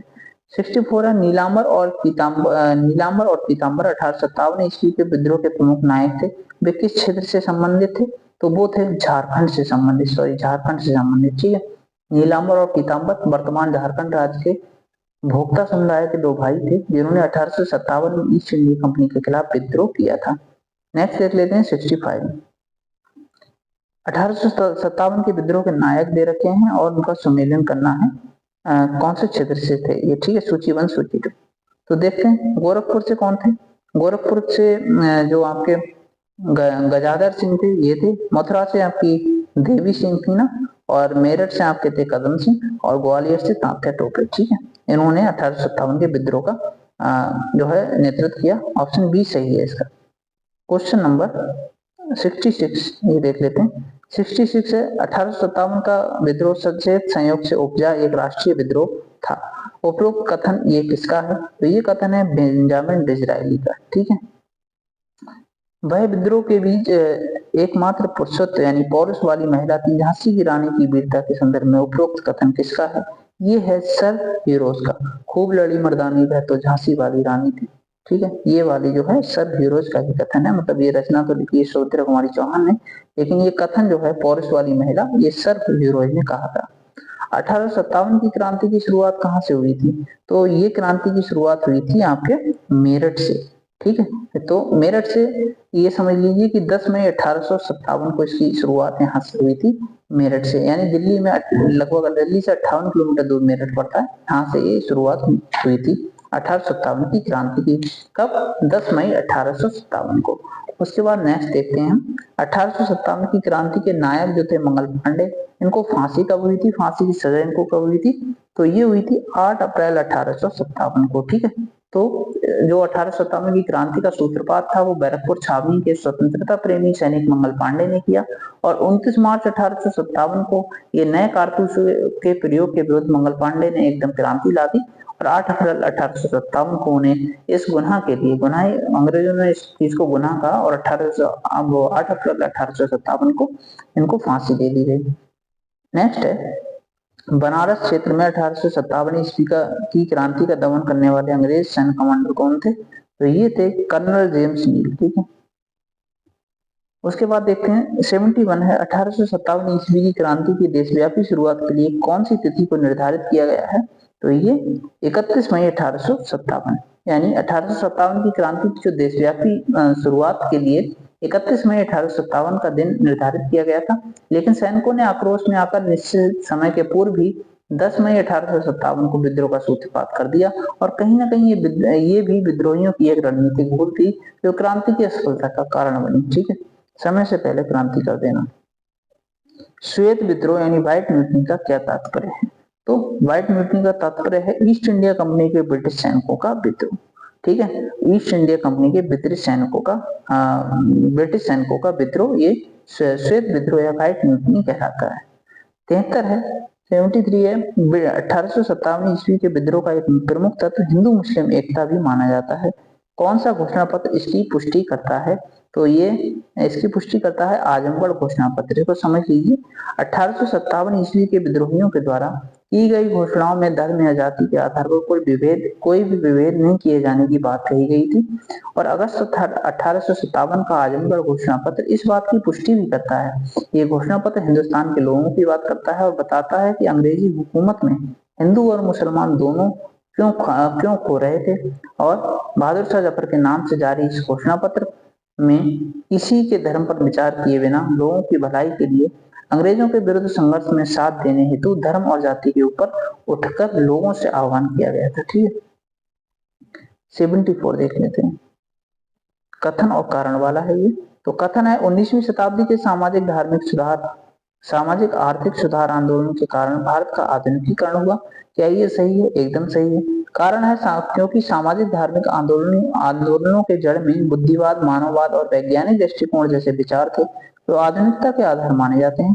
ये भी एकदम सही है, ठीक है। तो ए और आर दोनों सही हैं, और आर एक ही सही व्याख्या करता है, एकदम सही है। और है रिक्त स्थान की पूर्ति कीजिए। देखिए भारत में 19वीं शताब्दी के सुधार आंदोलन की दो धाराएं थी। पहली सुधारवादी आंदोलन और दूसरी कौन सी धारा थी? तो पुनर्जागरणवादी आंदोलन, ठीक है, पुनर्जागरणवादी आंदोलन। तो जो पहली सुधारवादी आंदोलन थी इसमें ब्रह्म समाज आया, प्रार्थना समाज और अलीगढ़ अलीगढ़ आंदोलन हुआ। दूसरी जो पुनर्जागरण आंदोलन थी, इसमें क्या आया, आर्य समाज आया, देवबंद आंदोलन आया। पूछ सकता है कि कौन सी चीज जो है पुनर्जागरण आंदोलन से संबंधित है और कौन सुधारवादी आंदोलन से। ठीक, उसके बाद नेक्स्ट देख लेते हैं, हिंदू विधवा पुनर्विवाह अधिनियम, ये कब पारित हुआ था? ये पारित हुआ था 1856 में। ठीक है, तो ईश्वर चंद्र विद्यासागर के प्रयासों से ये जो है 1856 में पारित हुआ था। ईश्वर चंद्र विद्यासागर जो थे कलकत्ता के संस्कृत कॉलेज के आचार्य थे। ठीक है, 77 नंबर देखेंगे, वर्ष 1906 में भारतीय महिला विश्वविद्यालय की स्थापना कहाँ पे की गई थी? ये बंबई में की गई थी। तो 1899 में पूना में एक विधवा आश्रम स्थापित किया, जिसमें विधवाओं की जीविकोपार्जन के साधन प्रदान किए जाते हैं। और 1906 में उन्होंने बंबई में भारतीय महिला विश्वविद्यालय की स्थापना की थी। किसने स्थापना की थी? ये डी.के. कर्वे ने, प्रोफेसर डी.के. कर्वे ने। और ये बॉम्बे के फर्ग्यूसन कॉलेज में प्रोफेसर थे। ठीक है, नेक्स्ट देख लेते हैं, 1930 ईस्वी में शारदा एक्ट के द्वारा लड़के और लड़कियों, जो 1930 में पारित हुआ था शारदा एक्ट, इसके द्वारा लड़कों एवं लड़कियों की जो विवाह की न्यूनतम आयु थी क्रमशः कितनी निर्धारित की गई थी? ये निर्धारित की गई थी 18 वर्ष और 14 वर्ष। ठीक है, तो 1930 में हरविलास शारदा के प्रयास से भारत में शारदा एक्ट लाया गया।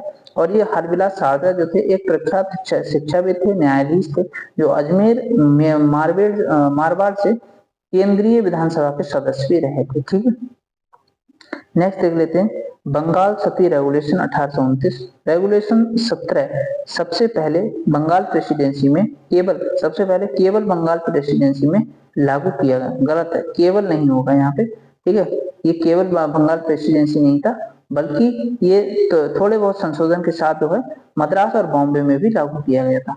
नेक्स्ट 1830 ईस्वी में इसे मद्रास एवं बॉम्बे प्रेसिडेंसी में लागू किया गया। ये गलत है। ठीक है, ये भी गलत है। मतलब ये क्यों गलत है? तो देखिए मतलब इसको एटेटिक लागू नहीं किया गया था, इसको थोड़े बहुत संशोधन करके लागू किया गया था। ठीक, तो इसमें पूछा कौन से कथन सत्य हैं। एक मिनट, इसमें असत्य कथन पूछा है। तो बंगाल सती रेगुलेशन एक्ट 1829 सबसे पहले जो है केवल बंगाल प्रेसिडेंसी में लागू किया गया। तो ना तो मतलब पहला सही है, ये सही है, केवल बंगाल प्रेसिडेंसी में 1829 में लागू किया गया था। थोड़ा कंफ्यूजन हो गया था, लेकिन 1830 में इसे थोड़े संशोधन करके मद्रास और बंबई प्रेसिडेंसी में भी लागू कर दिया गया। मतलब बाद में लागू किया गया, थोड़े बहुत संशोधन करके लागू किया गया। तो दोनों ही ऑप्शन सही है, यानी हमसे असत्य पूछा है, तो ना तो एक ना ही दो, यानी कोई भी गलत नहीं है, दोनों ही स्टेटमेंट जो है एकदम सही है। ठीक है, 80 है, मूकनायक नामक पाक्षिक समाचार पत्र का प्रारंभ किनके द्वारा आरंभ किया गया था? तो डॉक्टर B.R. अम्बेडकर के द्वारा। ठीक है, ये 1920 के दशक में जो है आरंभ किया गया, मतलब निकाला गया था। 81 है, दलित उद्धार से संबंधित संस्थाएं और पत्रिकाएं हैं, इनको देख लेते हैं और उनके स्थापना वर्ष है। तो बहिष्कृत भारत पत्रिका जो थी 1927 में B.R. अम्बेडकर ने ये प्रकाशित की थी। बहिष्कृत हितकारिणी सभा ये 1924 में B.R. अम्बेडकर ने प्रकाशित की। अखिल भारतीय अनुसूचित जाति संघ 1942 में B.R. अम्बेडकर ने निकाली ये भी। और अखिल भारतीय हरिजन संघ महात्मा गांधी ने ये भी निकाली थी 1932 में। ठीक है, तो इसका राइट आंसर क्या हो गया? सी, 2-1-4-3। ब्राह्मणों के खिलाफ आत्मसम्मान आंदोलन किनके द्वारा कहाँ प्रारंभ किया गया? तो ये E.V. स्वामी नायकर, दक्षिण भारत में। ठीक है, ये सही है। और ये जो है 1920 के दशक में आंदोलन प्रारंभ किया गया था। नेक्स्ट है, समस्त मानव जाति के लिए एक ईश्वर एक जाति एक धर्म का नारा किसने दिया था? ये E.V. रामास्वामी नायकर ने दिया था। सॉरी, गलती हो गई। समस्त मानव जाति के लिए एक ईश्वर एक जाति एक धर्म का नारा दिया था श्री नारायण गुरु ने। ठीक है, ये केरल के प्रख्यात समाज सुधारक थे। इन्होंने जीवन पर्यंत दलितों की दशा सुधारने के लिए संघर्ष किया और दलितों से ऊंची जाति के विरुद्ध संघर्ष करने की अपील की। ठीक, और इनका नारा यही था श्री गुरु नारायण जी का, समस्त मानव जाति के लिए एक ईश्वर है, एक जाति है और केवल एक ही धर्म है। ठीक, 84 है, वर्ष 1828 ईस्वी में राजा राममोहन राय ने ब्रह्म समाज की स्थापना की थी। क्या? एकदम सही है। राजा राममोहन राय हिंदू धर्म की बुराइयों से तंग आकर एक नए धर्म की स्थापना करना चाहते थे। एकदम गलत है, ए सही है, आर गलत है, ऑप्शन सी करेक्ट है। ठीक है, यंग बंगाल आंदोलन के प्रणेता कौन थे? तो ये हेनरी विवियन डेरोजी थे, ये बहुत इंपॉर्टेंट है। ये चौथे दशक में बंगाल के बुद्धिजीवियों में से एक उग्रवादी प्रवृत्ति का मतलब ये थोड़ी उग्रवादी प्रवृत्ति के थे, और ये प्रवृत्ति राजा राममोहन राय के विचारों से भी ज्यादा आधुनिक और क्रांतिकारी थे। ठीक है, राजा राममोहन राय द्वारा स्थापित प्रथम संस्था कौन सी थी ये बताना है। तो ये थी आत्मीय सभा। कब स्थापित हुई थी? 1814 में। ठीक है, प्रथम संस्था थी राजा राममोहन राय द्वारा स्थापित। 87 है रामकृष्ण मिशन स्थापना इसकी कब हुई थी? तो इसकी स्थापना 1897 में हुई थी, और स्वामी विवेकानंद इनका जो मतलब ये 1863 में पैदा हुए, 1902 में ये डेथ हो गई, और इन्होंने अपने गुरु महर्षि रामकृष्ण परमहंस की शिक्षाओं और उपदेशों को प्रसारित करने के लिए वर्ष 1897 में रामकृष्ण मिशन की स्थापना की थी। ठीक, 88 है संस्था और संस्थापकों से मिलान करना है। तो गुरुकुल कांगड़ी श्रद्धानंद ने जो है, स्वामी श्रद्धानंद ने इसकी संस्थापक थे, और दयानंद एंग्लो वैदिक कॉलेज इसके जो संस्थापक थे महात्मा हंसराज थे। देव समाज इसके संस्थापक थे शिव नारायण अग्निहोत्री। धर्म सभा के संस्थापक थे राधाकांत देव। ठीक है, 4321 आंसर है इसका 4321 बी। नेक्स्ट है 89 देखेंगे कथन और कारण। कथन और कारण वाले इसलिए इसमें इतने ज्यादा दिए हैं क्योंकि देखो इस बार बीपीएससी ने भी नोटिस जारी करके ये आयोग ने कहा था कि थोड़ा हम जो है यूपीएससी के पैटर्न को फॉलो करते हुए क्वेश्चन को थोड़ा अच्छे लेवल तक पहुंचाएंगे, यानी कथन कारण वाले ऑप्शन क्वेश्चन जो आपको है ज्यादा मिल सकते हैं इस पर। तो कथन ए है, देवबंद स्कूल की स्थापना 1867 में तत्कालीन संयुक्त प्रांत के सहारनपुर जिले के देवबंद नामक स्थान पर की गई थी। क्या ये सही है? एकदम सही है। कारण है क्योंकि इस स्कूल की स्थापना अलीगढ़ आंदोलन का विरोध करने और मुस्लिम समुदाय का नैतिक और धार्मिक उत्थान करने के लिए की गई थी। ये भी एकदम सही है, यानी कथन और कारण दोनों सही हैं, और व्याख्या भी करता है। ए ऑप्शन सही हो गया। ठीक है, उसके बाद नेक्स्ट है पारसी धर्म सुधार आंदोलन की एक प्रमुख संस्था रहनुमाई मजदायसनन सभा, या इसको कहते हैं मजदायसाना सभा की स्थापना कब की गई थी? तो ये की गई थी 1851 में। ठीक है, मोहम्मदन एंग्लो ओरिएंटल कॉलेज की स्थापना कब हुई थी और कहाँ की गई थी? तो ये 1875 में लाहौर 1875 में अलीगढ़ में हुई थी। ठीक है, मोहम्मदन एंग्लो ओरिएंटल कॉलेज की स्थापना 1875 में हुई थी, और कहाँ हुई थी? अलीगढ़ में। ठीक, तो देखिए ये जो सर सैयद अहमद खान थे इन्होंने इसकी स्थापना की थी, और ये एक उत्साही शिक्षाविद थे और प्रमुख मुस्लिम समाज सुधारक भी थे। ठीक, नेक्स्ट है किसे लोकहितवादी के नाम से भी जाना जाता है? तो गोपाल हरि देशमुख। देखो सब गोपाल से हैं, कंफ्यूज नहीं होना। गोपाल हरि देशमुख जो है इन्हें महाराष्ट्र के एक समाज सुधारक के रूप में जाना जाता है, और इनकी साप्ताहिक पत्रिका थी प्रभाकर। ठीक है, लोकहितवादी के नाम से लिखते थे, उसमें प्रभाकर जो पत्रिका थी उसमें इन्होंने अपना उपनाम दे रखा था लोकहितवादी। नेक्स्ट है 93 वर्ष 1875 में अमेरिका में स्थापित थियोसॉफिकल सोसाइटी का मुख्यालय कब और कहां भारत में स्थानांतरित किया गया? तो 1882 में। कहां पे? मद्रास में। ठीक है, 1882 में मद्रास में। उसके बाद नेक्स्ट देखते हैं, देखिए थियोसॉफिकल सोसाइटी की शुरुआत जो की गई थी ना, वो दो पाश्चात्य बुद्धिजीवी मैडम HP ब्लॉडपेस्की और कर्नल MS अलकाट ने मिलकर की थी, और ये दोनों भारतीय विचारों और पश्चिमी संस्कृति से गहरी तरह प्रभावित थे। 1875 में अमेरिका में स्थापित इस सोसाइटी का जो मुख्यालय था वो 1882 में मद्रास के निकट वाडियार नामक स्थान पर परिवर्तित कर दिया गया था। वाडियार कहाँ पे है? मद्रास में। उसके बाद नेक्स्ट देखते हैं 94 है, हम दोनों यानी हिंदू और मुसलमान भारत की हवा में पलते हैं, हम गंगा और यमुना का पवित्र जल पीते हैं, हम दोनों इसी भूमि की पैदावार खाकर पलते हैं, हम दोनों एक ही देश के और एक ही राष्ट्र के हैं, देश की प्रगति और भलाई हमारी एकता और प्रेम पर निर्भर करती है। ये वक्तव्य किसका है? ये बहुत ही महान वक्तव्य जो है वो सर सैयद अहमद खान का है। ठीक है, और ये वक्तव्य जो है उनका तहजीब उल अखलाक नामक पत्रिका में प्रकाशित किया गया था। नेक्स्ट है सिंह सभा आंदोलन का प्रारंभ कहां से हुआ था? अमृतसर से हुआ था। ठीक, अमृतसर से हुआ था। 1873 में अमृतसर में सिंह सभा आंदोलन प्रारंभ किया गया। इसके उद्देश्य सिख समुदाय के लिए आधुनिक पाश्चात्य शिक्षा की उपलब्धता सुनिश्चित करना और सिख धर्म के हितों को नुकसान पहुंचाने वाले ईसाई धर्म प्रचारक और हिंदू रूढ़िवादियों के विरुद्ध संघर्ष करना। ठीक है, 1966 के इस आंदोलन के नेता स्वयं को हजरत मोहम्मद की तरह एक अवतार मानते थे। तो अहमदिया आंदोलन के नेता ये जो है अपने आप को अवतार मानते थे। इसकी स्थापना 1889 में मिर्जा गुलाम अहमद ने की थी। उसके बाद नेक्स्ट है 97। भारत में आधुनिक राष्ट्रवाद के उत्थान के लिए उत्तरदायी कारकों में निम्न में से क्या सम्मिलित है? तो 1, 2, 3, 4 यानी भारत के अतीत का पुनर्अध्ययन, देश का राजनीतिक, प्रशासनिक और आर्थिक एकीकरण, सामाजिक तथा धार्मिक सुधार आंदोलन का प्रभाव, विदेशी शासकों का नस्लीय अहंकार, ये सभी जो है इसमें सम्मिलित है। 1, 2, 3, 4 ठीक है। और साथ ही साथ इसमें कुछ और भी पॉइंट है, जैसे प्रेस और साहित्य की भूमिका और भारत के अतीत का पुनः अध्ययन, मध्यवर्गीय बुद्धिजीवियों का उत्थान, विदेशी शासकों का नस्लीय अहंकार और प्रतिक्रियावादी, ये सभी जो है आधुनिक राष्ट्रवाद के उत्थान के लिए उत्तरदायी कारक थे। उसके बाद नेक्स्ट देखते हैं। नेक्स्ट है 19वीं सदी के पूर्वार्ध में स्थापित राजनीतिक संस्थाओं के संबंध में आपको बताना है। तो इसका नेतृत्व मध्यवर्ग के द्वारा किया गया था, ये गलत है। इन संस्थाओं का स्वरूप स्थानीय तथा क्षेत्रीय था, सही है। इन्होंने प्रशासन में भारतीयों की भागीदारी की मांग रखी, ये भी सही है। राइट आंसर इसका 2 और 3 हो गया, ठीक है। तो ये देखिए 19वीं सदी के पूर्वार्ध में भारत में स्थापित राजनीतिक संस्थाओं का नेतृत्व मुख्य रूप से समृद्ध एवं प्रभावशाली वर्ग के द्वारा किया गया था, ना कि मध्य वर्ग के द्वारा, ठीक।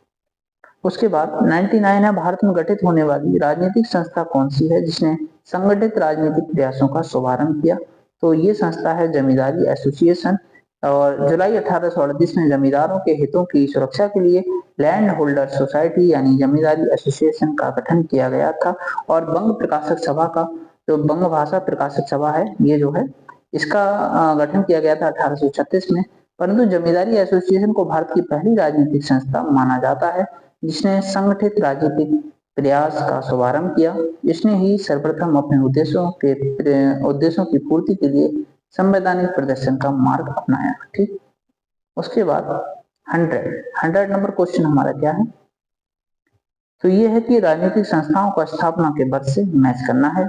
तो बंगाल ब्रिटिश इंडिया सोसाइटी की स्थापना 1843 में हुई थी। ब्रिटिश इंडियन एसोसिएशन की स्थापना 1851 में हुई थी। बंग भाषा प्रकाशक सभा की स्थापना 1836 में हुई थी। और बॉम्बे एसोसिएशन 1852, यानी राइट आंसर हो गया 2, 3, 1, 4। राइट आंसर इसका बी हो गया, ठीक है। 101 देखेंगे, बॉम्बे प्रेसिडेंसी एसोसिएशन के संस्थापक सदस्य कौन नहीं थे? तो महादेव गोविंद रानाडे नहीं थे। बदरुद्दीन तैयब जी, फिरोज शाह मेहता और केटी तरंग, ये तीनों ही बॉम्बे प्रेसिडेंसी एसोसिएशन के संस्थापक थे। बॉम्बे प्रेसिडेंसी एसोसिएशन की स्थापना हुई थी 1885 में, ओके। और पूना सार्वजनिक सभा की स्थापना महागोविंद रानाडे ने की थी 1870 में। नेक्स्ट है 102, स्थापना वर्ष के कार्यक्रम के आधार पर इसको बताना है। तो देखिए 102 क्वेश्चन हम देख रहे हैं, स्थापना वर्ष के कार्यक्रम के आधार पर इनको लगाना है। तो ईस्ट इंडिया एसोसिएशन, इसकी स्थापना कब हुई थी? 1866 में। मद्रास महाजन सभा की स्थापना कब हुई थी? 1884 में। उसके बाद बॉम्बे प्रेसिडेंसी की स्थापना कब हुई थी? ये हुई थी बॉम्बे प्रेसिडेंसी 1885 में। और उसके बाद पूना सार्वजनिक सभा की स्थापना हुई थी 1870 में। यानी राइट आंसर इसका हो गया 4312, यानी डी, ठीक है। नेक्स्ट है 1875 में शिशिर कुमार घोष ने इंडिया लीग की स्थापना की थी। कब की थी? 1875 में शिशिर कुमार घोष ने इंडिया लीग की स्थापना की, बिल्कुल सही बात है। और इंडिया एसोसिएशन की स्थापना 1876 में हुई थी, ये भी सही है। यानी असत कथन हमको बताना है, तो एक भी असत्य नहीं है, यानी ना तो एक ना ही दो। उदारवादी चरण के नेताओं के संबंध में बताना है, विचार कीजिए कथन कौन सा सही है, सॉरी असत्य कथन बताना है। तो उन्होंने प्रार्थना एवं याचना की पद्धति को अपनाया था, ये भी सही है। और उन्होंने उपनिवेशी शासन को भारतीय शासन में परिवर्तित करने के प्रयास में विश्वास रखते थे, ये भी सही है। तो ना तो एक ना ही दो, कोई भी गलत नहीं है, दोनों सही है, ठीक है। इंडियन एसोसिएशन के प्रमुख कार्यों में क्या सम्मिलित नहीं था? तो क्या सम्मिलित नहीं था? इसमें देखिए स्वशासन के मुद्दे का उठाया जाना, ये सम्मिलित नहीं था। बाकी ये तीनों इसमें इंडियन एसोसिएशन के प्रमुख कार्यों में सम्मिलित थे, ठीक है। क्वेश्चन 106 देखेंगे, वर्ष 1883 में अखिल भारतीय कॉन्फ्रेंस का आयोजन किया गया। जो वर्ष 1883 है इसमें अखिल भारतीय कांग्रेस का आयोजन हुआ, सही बात है। और एओ ह्यूम के द्वारा 1884 में इंडियन नेशनल यूनियन की स्थापना की गई, ये भी सही है। यानी दोनों के दोनों यहाँ पे सत्य हैं, ठीक है। एओ ह्यूम ने इनके प्रयासों से ही 1884 में एक संस्था यानी इंडियन नेशनल यूनियन की स्थापना हुई थी। नेक्स्ट देख लेते हैं 107, कांग्रेस की स्थापना के संबंध में असत्य कथन बताना है। तो कांग्रेस के प्रथम अधिवेशन में 82 प्रतिनिधि भाग लेते थे, यही गलत है दोस्तों। तो जो बी ऑप्शन है इसमें 82 प्रतिनिधियों की जगह 72 प्रतिनिधियों ने भाग लिया था, ठीक है।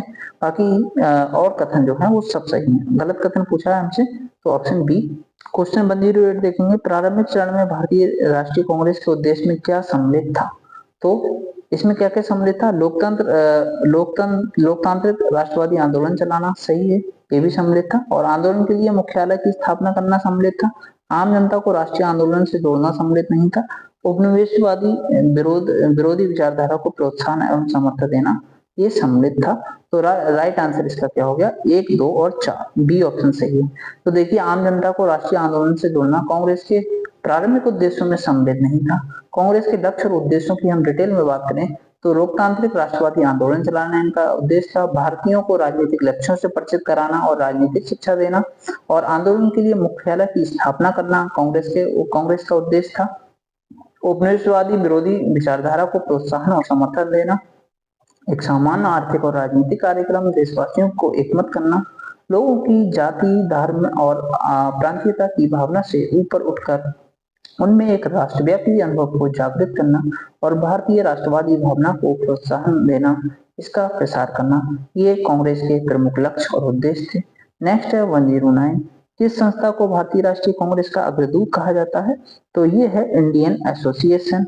इसकी स्थापना कब हुई थी, इसकी स्थापना को कमेंट करके बताइए, मैं बता चुका हूँ। इंडियन एसोसिएशन जो है इसके नाम से ही पता चलता है कि इसका लक्ष्य भारत में ब्रिटिश सरकार के कार्यों के विरुद्ध संपूर्ण देश के लोगों को एक साथ लाना था। कमेंट करके बताइए इंडियन एसोसिएशन की स्थापना हुई कब थी। लंदन में भारतीय राष्ट्रीय कांग्रेस की ब्रिटिश कमेटी इंडिया की स्थापना, ब्रिटिश कमेटी जो थी इंडिया, इसकी स्थापना किस वर्ष हुई थी, ये हुई थी 1889, ठीक है। ओके, कहाँ, लंदन। नेक्स्ट है 111, उदारवादियों ने भारत की आर्थिक स्थिति ठीक करने के लिए क्या मांग की थी।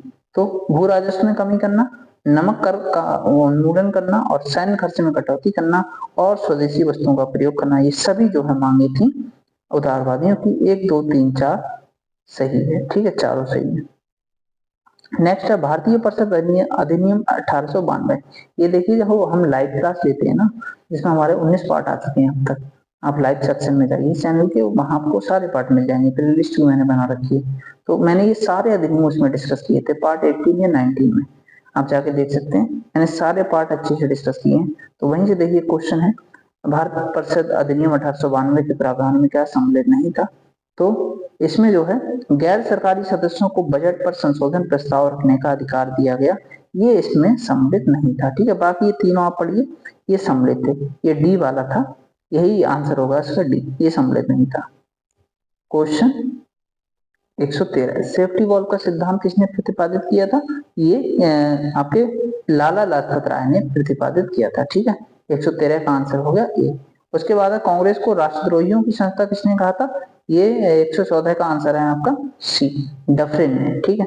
उसके बाद कांग्रेस विरोधी संगठन, संयुक्त भारत राष्ट्रवादी संगठन, यूनाइटेड इंडियन पेट्रियोटिक एसोसिएशन के संस्थापक निम्न में से कौन सम्मिलित है इसमें, तो बताना है आपको ये। तो इसमें जो है सर सैयद अहमद खान सम्मिलित हैं, बनारस के राजा शिव प्रसाद सिंह सम्मिलित हैं, ना तो लाला लाजपत राय सम्मिलित थे, ना लॉर्ड डफरिन। राइट आंसर इसका हो गया 2 और 3। यानी देखिए जो अंग्रेजों ने फूट डालो राज करो, ये जो नीति अपना ली थी, इसी के तहत अंग्रेजों ने सर सैयद अहमद खान, बनारस नरेश, राजा शिव प्रसाद सिंह आदि को कांग्रेस के कार्यक्रमों की आलोचना करने के लिए उकसाया और उसने कांग्रेस के विरोधी संगठन संयुक्त भारत राष्ट्रवादी संगठन, यूनाइटेड इंडियन पेट्रियोटिक एसोसिएशन की स्थापना में मदद की, ठीक है। 116 देख लेते हैं, कौन उदारवादी चरण के नेता थे। तो ये कौन से थे, रोमेश चंद्र दत्त। रोमेश चंद्र दत्त जो थे उदारवादी चरण के नेता थे, और उदारवादी चरण जो आपका रहा था वो 1885 से 1905 के बीच रहा। इसके प्रमुख नेता थे दादा भाई नौरोजी, बदरुद्दीन तैयबी, फिरोज शाह मेहता, बी आनंद चालू, सुरेंद्र नाथ बनर्जी, रोमेश चंद्र दत्त, आनंद मोहन बोस, जी के गोखले, ये सभी जो थे उदारवादी चरण के नेता थे। और लाला लाजपत राय उग्रवादी या राष्ट्रवादी नेता थे। ठीक है, महात्मा गांधी और राजेंद्र प्रसाद उदारवादी चरण से संबंधित थे। और सॉरी, महात्मा गांधी और राजेंद्र प्रसाद उदारवादी चरण के नेता नहीं थे, ये आपको समझ लेना है। महात्मा गांधी और राजेंद्र प्रसाद उदारवादी चरण के नेता नहीं थे। आपको कंफ्यूजन हो जाएगा कि महात्मा गांधी भी उदारवादी चरण के नेता रहे होंगे, जबकि वो ये गांधी युग पूरा उनका अलग रहा है, ये उससे संबंधित नहीं है उदारवादी युग से। नेक्स्ट है 117, क्योंकि देखो गांधी जी इसीलिए संबंधित नहीं थे, मैं बता देता हूँ एक बार कि देखो 1885 से 1905 तक रहा है ना उदारवादी चरण, जबकि गांधी जी तो खुद आए ही 1915 में है। कहाँ से? अफ्रीका से। ठीक, 117 देखते हैं कथन और कारण। तो भारतीय राष्ट्रीय आंदोलन के उदारवादी चरण में कांग्रेस का जनाधार सीमित था, सही बात है। और प्रारंभिक राष्ट्रवादी जनसाधारण के प्रति विश्वस्त नहीं थे, ये भी सही है। कथन और कारण दोनों सही है और व्याख्या भी जी इसकी हो रही है। ठीक है, 118 है भारतीय राष्ट्रीय स्वतंत्रता संग्राम में नरमपंथी राष्ट्रवादियों के योगदान में क्या सम्मिलित नहीं था? क्या सम्मिलित नहीं था? तो ब्रिटिश सरकार के विरुद्ध आक्रामक राजनीतिक रुख अख्तियार करना। ठीक है, उसके बाद देखते हैं 119, भारतीय राष्ट्रीय कांग्रेस की स्थापना के संबंध में प्रकाश संवाहक सिद्धांत किसने दिया था? तो ये दिया था गोपाल कृष्ण गोखले ने। ठीक, उसके बाद है ये एक असफल अवसरवादी आंदोलन था। इसने कपटी और पाखंडियों के लिए अवसरों के द्वार खोले। इसने कुछ लोगों को राष्ट्रीयता के नाम को भुनाने का अवसर दिया। उपयुक्त कथन किसका है? तो ये कथन है लाला लाजपत राय का। ठीक है, अब हम देखते हैं हमारे करंट अफेयर्स के 30 क्वेश्चन, जो हमने स्टार्टिंग में आपको बताए थे कि 30 क्वेश्चन जो रहेंगे लास्ट के वो करंट अफेयर से रहेंगे। और यहाँ की बीपीएससी एग्जाम के लिए महत्वपूर्ण करंट अफेयर पुरानी करंट अफेयर नहीं है, ये आपकी जो है इसी साल की करंट अफेयर है। ठीक है, तो कंचनजंगा राष्ट्रीय उद्यान सिक्किम, गंगोत्री राष्ट्रीय उद्यान उत्तराखंड और हेमिस राष्ट्रीय उद्यान लद्दाख। तो इसमें पूछा कितने हिम तेंदुओं के प्रमुख आवास स्थल हैं? तो ये सभी तीनों जो हैं जो आपके जो तीनों जो हैं ये हिम तेंदुए के प्रमुख आवास स्थल हैं। इनके अलावा ग्रेट हिमालयन नेशनल पार्क भी जो हिमाचल प्रदेश का है, ये भी आपके हिम तेंदुओं का स्थल है। ठीक है, नेक्स्ट है भारत मालदीव संबंधों के बारे में बात करें। भारत मालदीव संबंधों की अगर बात करें तो एक्वेरियन, दोस्ती, एकता और ऑपरेशन शील्ड, ये दोनों देशों के बीच संयुक्त अभ्यास हैं। कौन कौन से? एक्वेरियन, दोस्ती, एकता और ऑपरेशन शील्ड, ये जो हैं भारत और मालदीव के बीच संयुक्त अभ्यास हैं, सही है। और भारत मालदीव के राष्ट्रीय रक्षा बल MNDF के लिए सबसे बड़ी संख्या में प्रशिक्षण के अवसर प्रदान करता है और जो उनकी रक्षा प्रशिक्षण आवश्यकताओं का लगभग 70% पूरा करता है। ये क्या ये सही है? हाँ, ये भी सही है। ठीक है, 8 डिग्री चैनल भारतीय मिनिकॉय लक्षद्वीप समूह का हिस्सा है जो मालदीव से अलग करता है। तो कौन से सही हैं? ये सभी तीनों के तीनों सही हैं। 123 है GI टैग और राज। तो आदि केकर जो है ये अरुणाचल प्रदेश में अदरक की किस्म है, तो ये गलत हो गया। कच्ची खरेक जो है ये कच्ची खरेक गुजरात में खलल यानी अंकुरित अवस्था में चुने गए खजूर के उत्पाद जो विशिष्ट रंग वाले होते हैं, कुरकुरे होते हैं, पीले होते हैं, ये होते हैं। ठीक है, कच्ची खरेक। टांगेल साड़ी ये पश्चिम बंगाल की है और विशिष्ट बुनाई पैटर्न से युक्त बंगाल की साड़ी शैली में ये बनाई गई है टांगेल साड़ी। ठीक है, तो आदि केकर कहाँ का है? अरुणाचल प्रदेश की अदरक की किस्म। कच्ची खरेक गुजरात का खजूर की किस्म है और टांगेल साड़ी जो है इस साड़ी है पश्चिम बंगाल की। ठीक, तो राइट आंसर इसका हो गया 2 और 3। वैश्विक जोखिम रिपोर्ट 2024 की बात करें तो ये किसके द्वारा जारी की जाती है? ये जारी की जाती है विश्व आर्थिक मंच के द्वारा। ठीक है, नेक्स्ट है भारतीय मूल के किस खिलाड़ी ने उज्बेकिस्तान के समरकंद में आयोजित 2023 विश्व शतरंज चैंपियनशिप में रजत पदक हासिल किया है? ये हासिल किया है कोनेरू हम्पी ने। नेक्स्ट है केंद्रीय मंत्रिमंडल ने हाइड्रोकार्बन क्षेत्र सहयोग के लिए किन 2 देशों के बीच समझौता ज्ञापन को मंजूरी दी है? ये भारत और गुयाना ने मंजूरी दी है। नेक्स्ट है हाल ही में खबरों में रहा दृष्टि 10 स्टारलाइनर क्या है?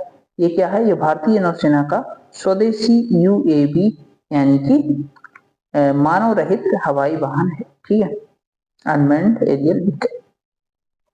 उसके बाद देखेंगे कौन सुकन्या समृद्धि योजना प्रावधानों में सम्मिलित नहीं है? तो कौन सम्मिलित इसमें जो है सम्मिलित नहीं है। ये योजना महिला एवं बाल विकास मंत्रालय की पहल है, नहीं वित्त मंत्रालय की पहल है।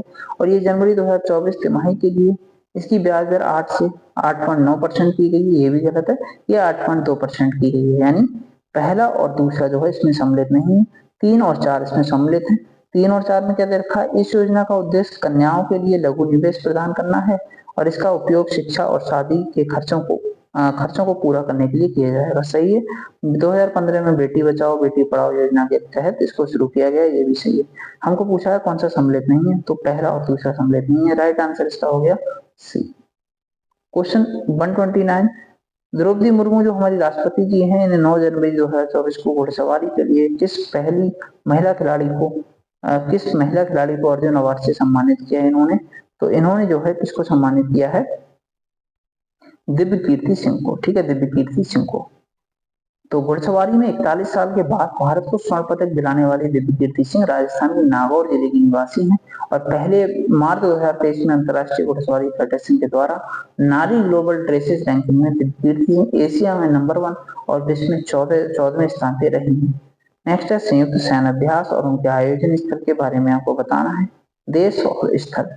ठीक है, तो जो अयुत्या अभ्यास है ये भारत और थाईलैंड के बीच होता है और ये कहाँ पे हुआ, अंडमान सागर में। ठीक है, डेजर्ट साइक्लोन जो है ये होता है भारत यूएई के बीच, थल सेना के बीच, थार रेगिस्तान में हुआ ये। मिलन जो होता है ये बहुराष्ट्रीय अभ्यास है, नौसेना के बीच होता है, विशाखापत्तनम में हुआ। और 11वां खंजर अभ्यास 2024 ये कहाँ हुआ है, बकलोह हिमाचल प्रदेश में, भारत किर्गिस्तान की थल सेना के बीच। राइट आंसर इसका हो गया 1 2 3 4। 131 से हाल ही में जारी किए गए सेरा रिपोर्ट CERA रिपोर्ट के अनुसार, जो 2023 की रिपोर्ट है, इसके अनुसार भारत का दूसरा सबसे प्रदूषित शहर कौन सा है, बेगूसराय बिहार। पहला कौन सा है, बर्निहाट मेघालय। ठीक, नेक्स्ट है फ्रांस के राष्ट्रपति इमैनुअल मैक्रोन के द्वारा किसे फ्रांस का सबसे युवा और पहला समलैंगिक प्रधानमंत्री नियुक्त किया है, तो गैब्रियल अटल को नियुक्त किया गया है।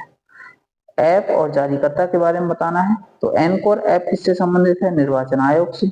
संभव ऐप जो है संबंधित है इंडियन आर्मी से। उल्लास ऐप उल्लास ऐप संबंधित है आपके शिक्षा मंत्रालय से। पाठ मित्र ऐप संबंधित है वस्त्र मंत्रालय से। ठीक है, तो ये आप समझ लीजिए, इसका आंसर है ए और बी। कौन से सही कूट मैच कर रहे हैं, ए और बी। बाकी उल्लास ऐप शिक्षा मंत्रालय से, पाठ ऐप वस्त्र मंत्रालय से। नेक्स्ट है 5 जनवरी 2024 को WTA में भारत का नए राजदूत कौन बने हैं, ये बने हैं सेंथिल पांडियन सिंह। उसके बाद जो 16वां वित्त आयोग 135वां है जो 16वां वित्त आयोग के संबंध में बताना है सत्यकथन, तो अरविंद पनगड़िया इसके अध्यक्ष होंगे। श्री ऋत्विक रंजन पांडे आयोग के सचिव बने हैं, सही है। ठीक, उसके बाद देखते हैं 16वें वित्त आयोग अप्रैल 2025 से शुरू होकर 5 साल की अवधि के लिए कार्य करेगा, ये गलत है। यानी पहला और दूसरा सही है। तीसरा गलत क्यों है, क्योंकि 16वां वित्त आयोग जो है वो अप्रैल 2026 से शुरू होने वाली 5 साल की अवधि के लिए केंद्र और राज्यों के बीच राजस्व और जो राजस्व साझा है इसका फार्मूला जो है निकाल के देगा, सिफारिश करेगा इसकी। 136 है बिहार के किस खिलाड़ी को राष्ट्रपति द्रौपदी मुर्मू के द्वारा अर्जुन पुरस्कार से सम्मानित किया गया, नसरीन शेख। ठीक है, नसरीन शेख। और ये जो नसरीन शेख हैं ये अररिया जिले की खो खो खिलाड़ी हैं और अर्जुन पुरस्कार से इनको सम्मानित किया है। नसरीन शेख ने वर्ष 2019 में साउथ एशियन गेम्स में गोल्ड मेडल जीता था और इसी वर्ष राष्ट्रपति के द्वारा 26 खिलाड़ियों को अर्जुन पुरस्कार दिए गए हैं, ये याद रखना। नेक्स्ट है 15 जनवरी 2024 को नीति आयोग के द्वारा जारी गई रिपोर्ट के अनुसार गरीबी रेखा से बाहर आने में संख्या के आधार पर बिहार का कौन सा स्थान है, बिहार का स्थान दूसरा है। प्रथम है उत्तर प्रदेश का, यानी 5.94 करोड़ लोग बाहर आए हैं, बिहार में 3.77 करोड़, जबकि MP थर्ड पे है 2.30 करोड़।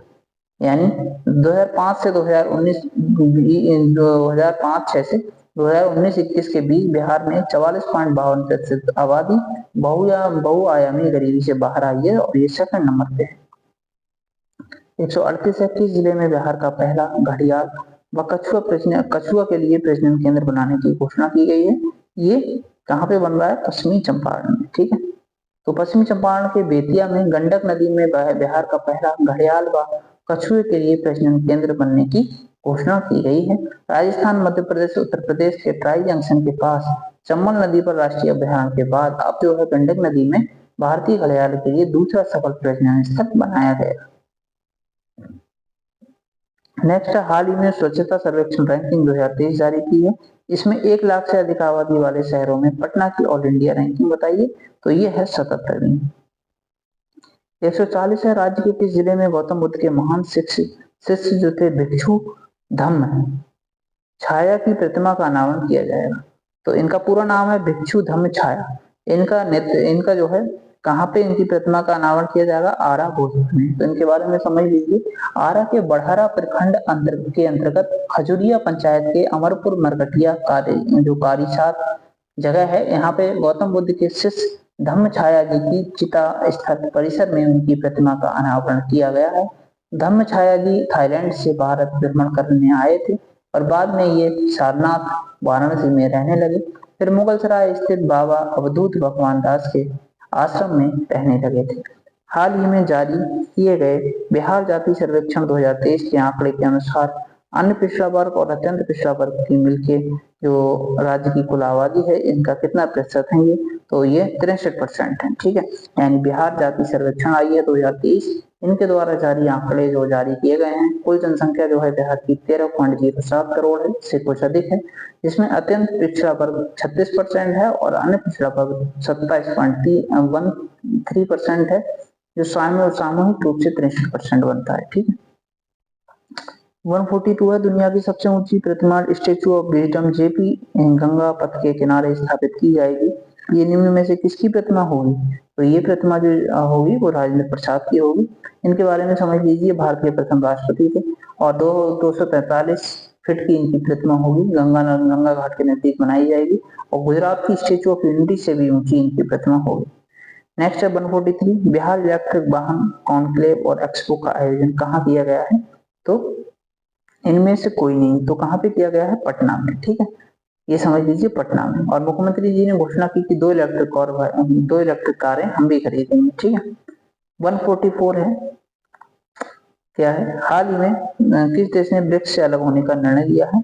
तो अर्जेंटीना ने लिया है। ठीक, थोड़ा समझ लीजिए, अर्जेंटीना के नए राष्ट्रपति जेवियर माइली ने ब्रिक्स में शामिल होने की अपने देश की योजना वापस लेने का निर्णय लिया है। अगस्त 2023 दक्षिण अफ्रीका के जोहान्सबर्ग में 15वें ब्रिक्स शिखर सम्मेलन में 6 देशों जैसे मिस्र, इथोपिया, ईरान, संयुक्त अरब अमीरात और सऊदी अरब और अर्जेंटीना। इसका फार्मूला मैं बता देता हूँ आपको, ट्रिक ICU। अगर आप ICU ये याद रखेंगे तो आपका जो है काम बन जाएगा इसकी ट्रिक। ठीक है, इसकी ट्रिक है ये, I से आपका ईरान है और S से आपका सऊदी अरब है, E से आपका एरिट्रिया है और E से आपका इथोपिया है और E से आपका ये पड़ेगा इजिप्ट। ठीक है, और U से आपका पड़ेगा UAE। ये सभी जो है ये कंट्रीज 6 देश हैं जो कि ब्रिक्स शिखर सम्मेलन में नए जुड़े हैं। अब देखिए 1 जनवरी 2024 तक समूह में शामिल होने के लिए इनको आमंत्रित किया गया था। उसके बाद नेक्स्ट है डायरेक्ट टू मोबाइल D2M तकनीक हाल ही में समाचार पत्रों में देखी गई, इस संबंध में कौन सा कथन सही है? तो ये बताना है। तो ये मल्टीमीडिया सामग्री को बिना इंटरनेट कनेक्शन के सीधे मोबाइल उपकरणों पर स्ट्रीम करता है। नेक्स्ट है 146, कौन सा खगोलीय पिंड आमतौर पर L1 लॉन्ग रेंज बिंदु से जुड़ा है? तो ये है सूर्य और पृथ्वी।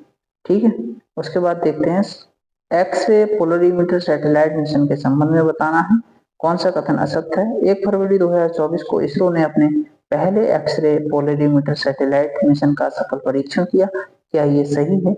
तो ये असत्य बताना है, यानी ये गलत है। राइट आंसर इसका ए हो गया। ये SLV-C58 से लॉन्च किया गया, ये सही है। तो ये पहला गलत क्यों है? क्योंकि 1 फरवरी 2024 नहीं बल्कि 1 जनवरी 2024 को इसरो ने अपने पहले एक्स-रे पोलरीमीटर सैटेलाइट मिशन का सफल परीक्षण किया था। नेक्स्ट है 148, यूनेस्को को विश्व धरोहर स्तर के 46वें सत्र के संबंध में असत्य कथन बताना है।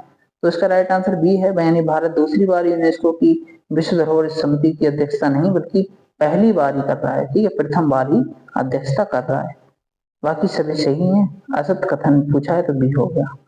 नेक्स्ट है 149, भारतीय न्याय संहिता यानी कि क्या BNS 2023 के संदर्भ में निम्नलिखित कथनों पर विचार कीजिए। तो बीएनएस की धारा 106 हिट एंड रन मामले में अधिकतम 10 साल की सजा और जुर्माने का प्रावधान करती है। सही कथन बताना है तो ये सही है। और धारा 106(2) को एक जमानती प्रावधान के रूप में जाना जाता है, जो जमानत की संभावना की अनुमति देता है। ये गलत है, तो भाई जमानत नहीं हो सकती। इसमें राइट आंसर केवल एक हो गया, ठीक है। उसके बाद देखते हैं लास्ट क्वेश्चन। तो ये 150 है। जनवरी 2024 में खबरों में रहे उष्णकटिबंधीय चक्रवात अल्वारो किस क्षेत्र से संबंधित है? तो ये मेडागास्कर से संबंधित था, और इसने जो है मेडागास्कर से टकराते हुए दक्षिण पश्चिमी मेडागास्कर पर अपना प्रभाव छोड़ा और दक्षिण पश्चिमी हिंद महासागर क्षेत्र में विनाशकारी प्रभाव इसके प्रस्तुत हुए। तो ये हमारे सभी 150 क्वेश्चन हुए और हमारा ये टेस्ट हो गया कंप्लीट, ठीक है। ये हमारा टेस्ट 1 था जो कि आधुनिक भारत का था, और ये हमने कंप्लीट देखा। अब नेक्स्ट हमने हम बताया जैसे कि ये हमारा जो टेस्ट 1 है ये हमारा कंप्लीट हो गया आधुनिक भारत का। अब हम नेक्स्ट जो करेंगे वो इंडियन पॉलिटी का हमारा रहेगा टेस्ट 6। इसमें दे रखा है वैसे, लेकिन ये हमारा test number practice set number 2 रहेगा इंडियन पॉलिटी का, ठीक है। उसके बाद उसी क्रम में हम नेक्स्ट देखेंगे ज्योग्राफी का। तो वीडियो अगर आपको अच्छी लगे वीडियो को लाइक करें, और ये पूरे कंप्लीट 15 प्रैक्टिस सेट हम लगभग मतलब आपके 10 दिनों में कंप्लीट करा देंगे, जिसमें बिहार स्पेशल भी है, एडिटोरिया है, वो सॉरी इकोनॉमी है, साइंस, फिजिक्स, बायोलॉजी, सब कुछ सारे सब्जेक्ट इसमें समाहित किए गए हैं, ठीक है। तो मिलते हैं नेक्स्ट वीडियो में। Bye bye, take care.